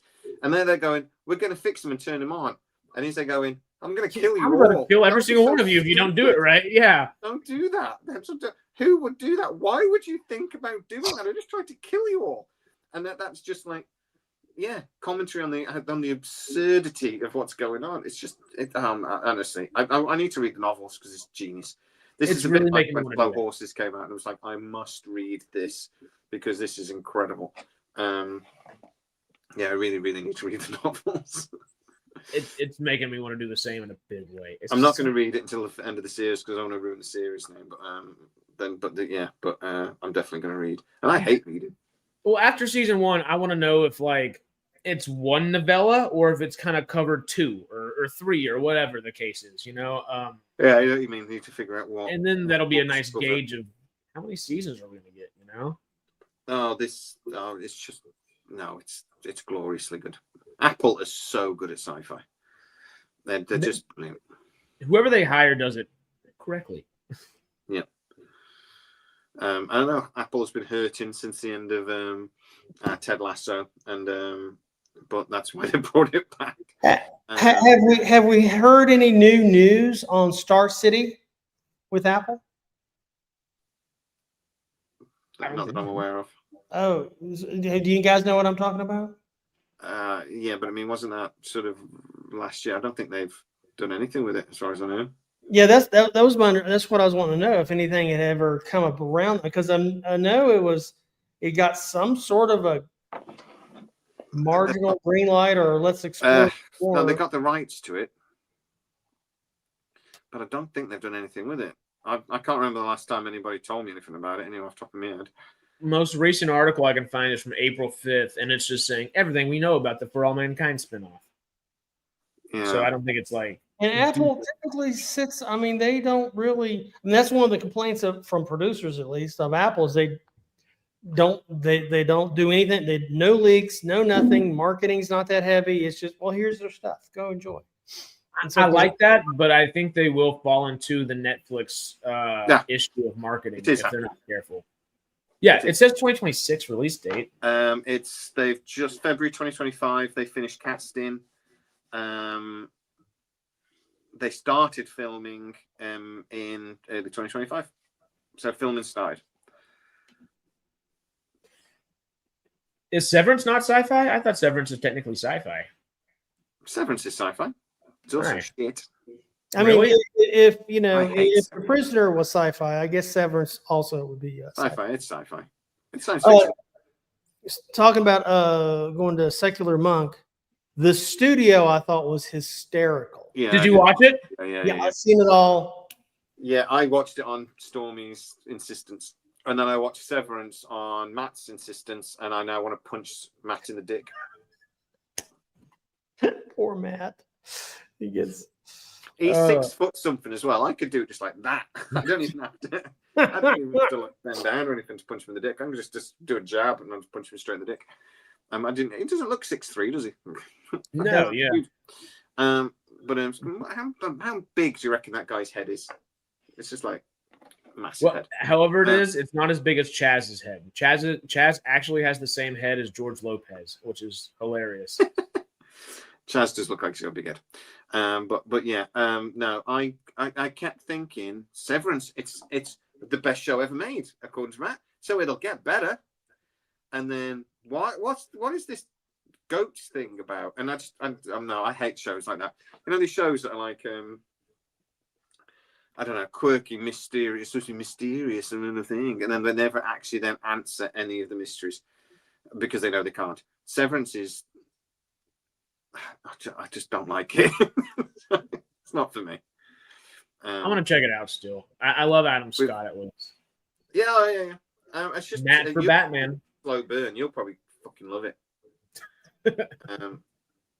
Well, we have to call Matt Man. I don't think he is. He's 6 something though. He's 6'1" or 6'2" or something like that. But I didn't think he was 6 foot something. So, and he only lives down the road from me, and I've still never met him. He keeps saying, "I'm going to go down. I'm going to go down," but he's just far enough away that it's a full day thing. You know what I mean? It's like it's just far enough away that it'll take me all day to get there and get back. So, and I don't know if you guys have ever noticed, but I'm inherently lazy. So, what? I'm with you. Yeah, Keep it simple. I can't be asked to do most things. But yeah, that's what I've been watching. I've been watching Clarkson's Farm, and is there another Clarkson's Farm? Yeah, 4th season's out. Is it as decent as the other 3? Yeah, he's always brilliant. It's just Clarkson being Clarkson, and he's opened up a pub, and it's not going well. But yeah, it's really good. That's like having a casino and going broke. Yeah, but I've forgotten what I was going to say now. But yeah, it's good times. I'm trying to think what else I've watched this week. I watched a couple of movies. I've been watching a couple of old movies and stuff. But anyway, what have you been watching, Stormy? Stormy Bear? Let's see. Watched a whole shitload of The Expanse. Watched it multiple times. Watched Andor multiple times. I love Murderbot. I got to catch up on the last episode, but Murderbot, oh my God, that is just the best show ever. I love it. Yeah, the last episode kicks it in gear too. Does it? Okay, I can't. I gotta go. I think every episode, by the end of it, I'm like, yeah, and then by the next one, I think there's another one, find another gear. It's brilliant. Yeah. It's breadcrumbing very well. Very good deal. But that's about all I've been watching. It's just there was something else I totally splurged. So my girlfriend was here for a week. So that's why you've not watched much, then, is it? I watched a whole lot. I watched the half of the last season of Law and Order Special Victims Unit. After you went and the associate DA is in dire fucking need of some mental health counseling and probably some meds. And I think he's got PTSD. But there's really no science fiction element to it, but that guy, somebody needs to airdrop Prozac into that station. I swear to God, man, I've never seen so much mental dysfunctionality in a TV show. Please continue. Go on then, House. What you've been watching, mate? Before, because I got a little bit of a list this time. I just realized because my roommate mentioned it this past week, and I was like, no, that's not coming out anytime soon. And I just Googled it real quick. We have one episode of the new season of Resident Alien already. Yes, we do. I need to watch that. Holy I'm shit. watching it from the start because I missed it, so I'm going to hold off and binge it at the end. That's the other thing I've started watching. I'm watching it from the start. God, my damn it, I love that series. The second season goes off a bit, but the third season picked it back up again. So much. I didn't realize my one of my newer roommates watches it and has watched everything so far, and I'm like, somebody to watch it with and sit down and talk about it with. Yes, we got to do it immediately. That's a bit like Murderbot, isn't it? That they do a proper show, but then they've just got this underline of commentary of just like, this is stupid, this is ridiculous, this is and it's just genius. Murderbot's been our first we've been watching Murderbot as like a household, as our like new household as we're moving in kind of deal. And it's been so much fun. It's a good roommate show. It's a really fun, like just laugh at kind of deal. But okay, so Murderbot, obviously, Rick and Morty, of course, because they just started up their new season 8, and it's dark. It's funny as hell, but it's dark as hell too. I've never watched a single episode of Rick and Morty ever. Yeah. I'd wait to binge it because it's dark. Not, right? I don't think it's a Britain thing. What did you say? Not even one. You should watch one, and if you could watch season 1, I think you would be hooked. I've got to watch a whole season. I think you'd be hooked with 1 or 2 episodes, but you would. Okay, definitely. 1 or 2 episodes. Just Paramount here. 1 or 2 episodes. One or 2. Everyone keeps telling me it's great, but it wasn't on like a network here that you watch. It was on like, it might be like Cartoon Network or something. On like, well, it's Adult Swim. It's like, but it certainly is adult. It is streaming somewhere now. I know what Rick and Morty is. I've just never watched a single episode. Fuck you, Rick. Yeah, I'll give it a go. But it took me bloody years to watch. If you don't like it, don't punch me in the dick. I'm just saying, please. I'm old. Second the notion. I'm not flying all the way to. I would really have to hate it to fly all the way to America to punch you in the dick. And he's gonna do that Superman thing where he just spits in the air. I'm not allowed to fly at the moment, so I'd have to take a boat. So, I really hate it if I'm going to take a boat to come and punch you. I'm hoping I don't do anything where I deserve a punch in the dick. I'm just, I have been watching. I'm liable to fart for a half hour.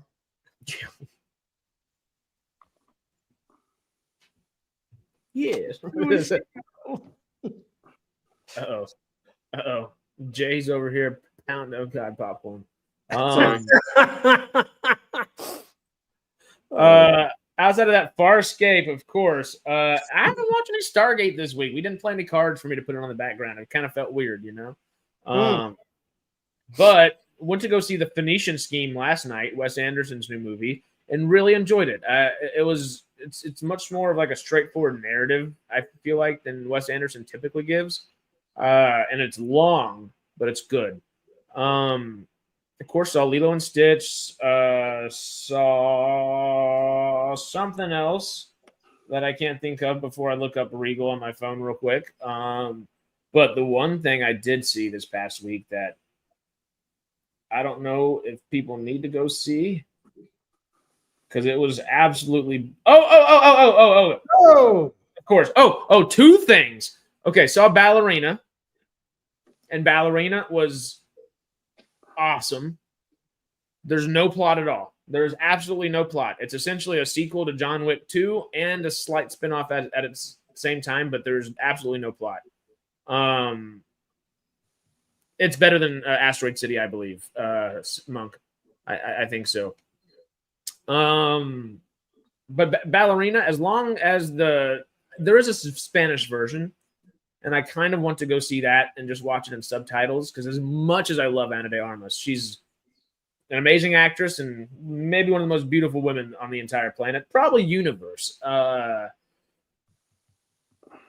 She still can't give us 5 sentences of English without it sounding like you're reading off of a prompt somewhere, like, and that's not something to get hung up on over the whole thing, but you definitely, there are moments where you're like, okay, add a different language in there and help her out a little bit. I don't know if she was the best choice for the actual speaking aspect of the role, but good thing it's an action movie in the John Wick world because you don't need a whole bunch of speaking and you just need a lot of shooting.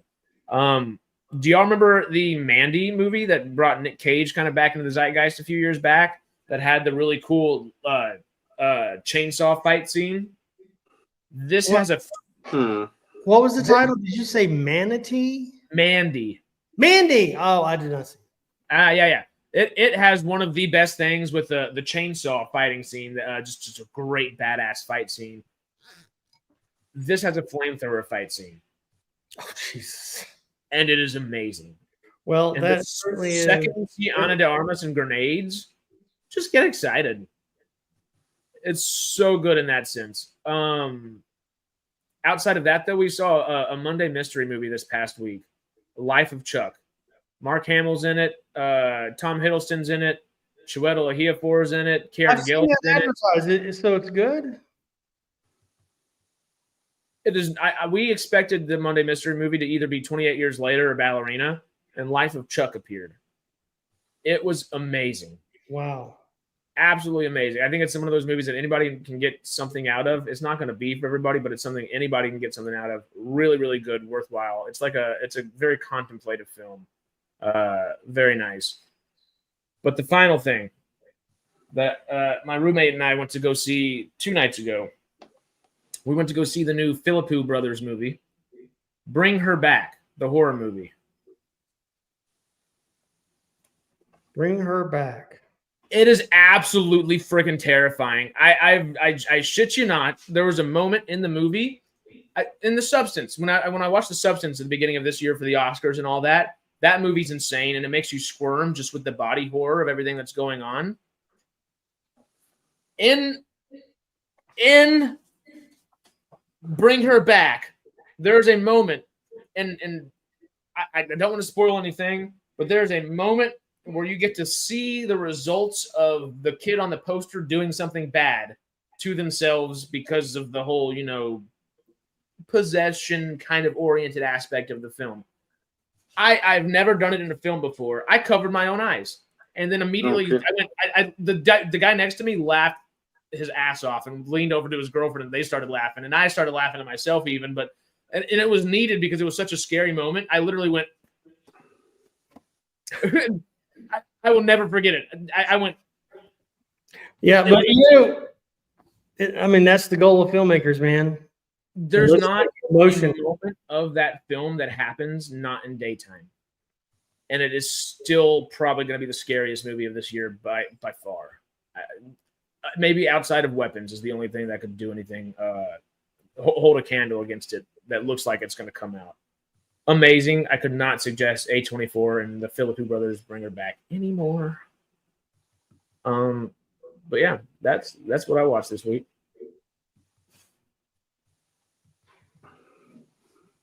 Well, I can't wait to get off the editing of my new video. Farm and the latest of a murder bot. I'm all intrigued now, and I can do that because I don't have any damn homework. Hell yeah!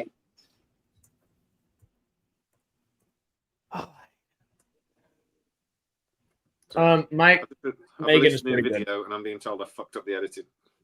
Oh no! No, I did though. I know what I got wrong. I did the first video, then I realized I thought, oh shit, this is only 20 minutes long, so I better cut it into 2. So I edited it, and then I edited the first part and thought, well, it's still like 18 minutes long. That's weird. Edited the next bit, and it was like 4 minutes long. So I thought, oh crap, I've messed up, or I've decided to stop it. So what I've done was I took some bits out of like the first bit to remind people this is what I talked about in the first bit. But then I edited both, and then I decided, right, I'm going to cut a big chunk out of the first one and put it into the second one without then changing the opening bit. So I repeat myself massively. Editing's hard. Leave me alone.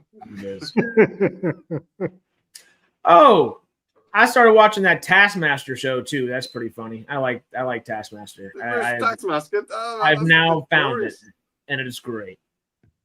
I'm gonna have to put a back in comment on this video just to stop moaning about Pig, the movie. No, Taskmaster. Oh no, positive fandom type pig question mark. I'm not. If it's the Nick Cage movie, that might be my favorite Nick Cage movie. But yeah, I guess anything else we've seen this week? What sci-fi thing are we most pumped for next week? The next episode of Murderbot. Murderbot. I guess Predator Killers. And whatever I need to catch. I got a long list of stuff I got to catch up on. I was wanting to rewatch the last 4 or 5 episodes of last season's Foundation before the new comes on, so I can be, fresh with that. And I'm really trying hard not to rewatch The Expanse again for the 4,000th time this year. Oh, new Foundation's July 11th. Ooh. I better get on that then. I knew that was coming. That's cool. All right. I want to go now. It's 20 to 9. Let's do it. Stormy, you're quoting Gandalf on Facebook, apparently. Oh, good. I kind of abandoned Facebook because it turned into nothing but ads and bullshit. And the only thing I put a post on is the SciTrek. Dave puts it on the SciTrek. So yeah, check it out. It's very good. Okay, I'll go pay attention to it and make asinine comments. Yeah, there you go. Those are the best ones to make. Well, I think that is it from us today. This has been your Sci-Fi Sundays. Sci-Fi Sundays. There's more beer back. It's been so fun. Sci-Fi Sundays. That is it from us, though. Our laundry list. God, what's the word I'm looking for? What's the word? Oh God, David, help me. We do this all the time. Every single Monday, I forget the word. Our laundry list, housekeeping. There we go. Our housekeeping for the week. So a friend of mine's watching and reminded me, well, we really didn't talk anything about Doctor Who. We've been on here for 2 hours and 8 minutes, and the only thing we talked about was the size of the TARDIS set during the Eccleston era. And Rose Tyler. I did like 3 videos on it. I don't have to talk about it anymore. Rose Tyler. Billy Piper isn't Rose Tyler. Rose Tyler. Oh, it's a whole Not new character? Rose Tyler. No, it's Rose Tyler got sucked into the TARDIS and kind of gibberated, and then there's the Bad Wolf stuff, and it went back and forth, and now she's a doctor.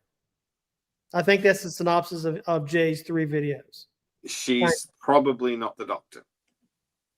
Or say she's something else. She may be something else. She may be a TARDIS Doctor Who hybrid. She Oh. may be both. She may be Idris.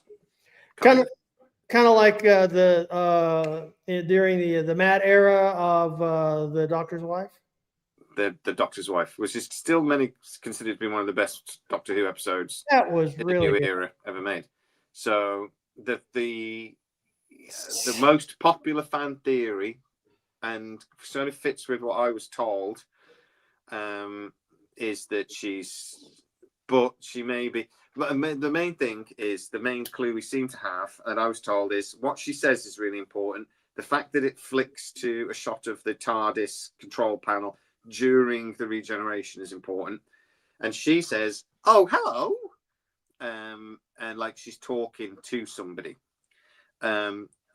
In the Doctor's Wife, she says at the very end, "Oh, I've always wanted to say something."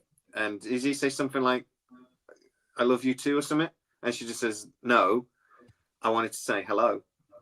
And that's all she'd ever wanted to say to him, sort of thing. And then that body dies. Did they start playing a Beatles tune right there? Yes. Oh, he's gone. But that seems to be the biggest clue that we've got, that actually it's a version of Idris, the Doctor's Wife. It's the TARDIS. And the TARDIS energy is the same as the regeneration energy from a visual point of view. Got no idea what's going on here. Anyway. Surprise. Stormy is the new Doctor. It's not Billy Piper. That would work. I'd watch that. We need somebody quirky. We need that would get me into start whatever it's called, Doctor Who. Oh God. Yeah. but at least it's got. I can't run that fast. It's got people excited, and that's the main thing. Or annoyed. It's actually made people either excited or annoyed. As old as I am, I could do for a good regeneration. Let me tell you. I'm so old. When fire was around, it was in black and white. I think everything was in black and white, wasn't it? The wizard's hats. Good night, everybody. Good night, y'all. Toodles, guys. Thank you for coming. You're SciFi filled over here. We were compared to Seinfeld earlier, so we are now SciFi filled. Oh boy. Of course. Thank you. Y'all have a wonderful day. Thank y'all so much for hanging with us. We will see y'all soon.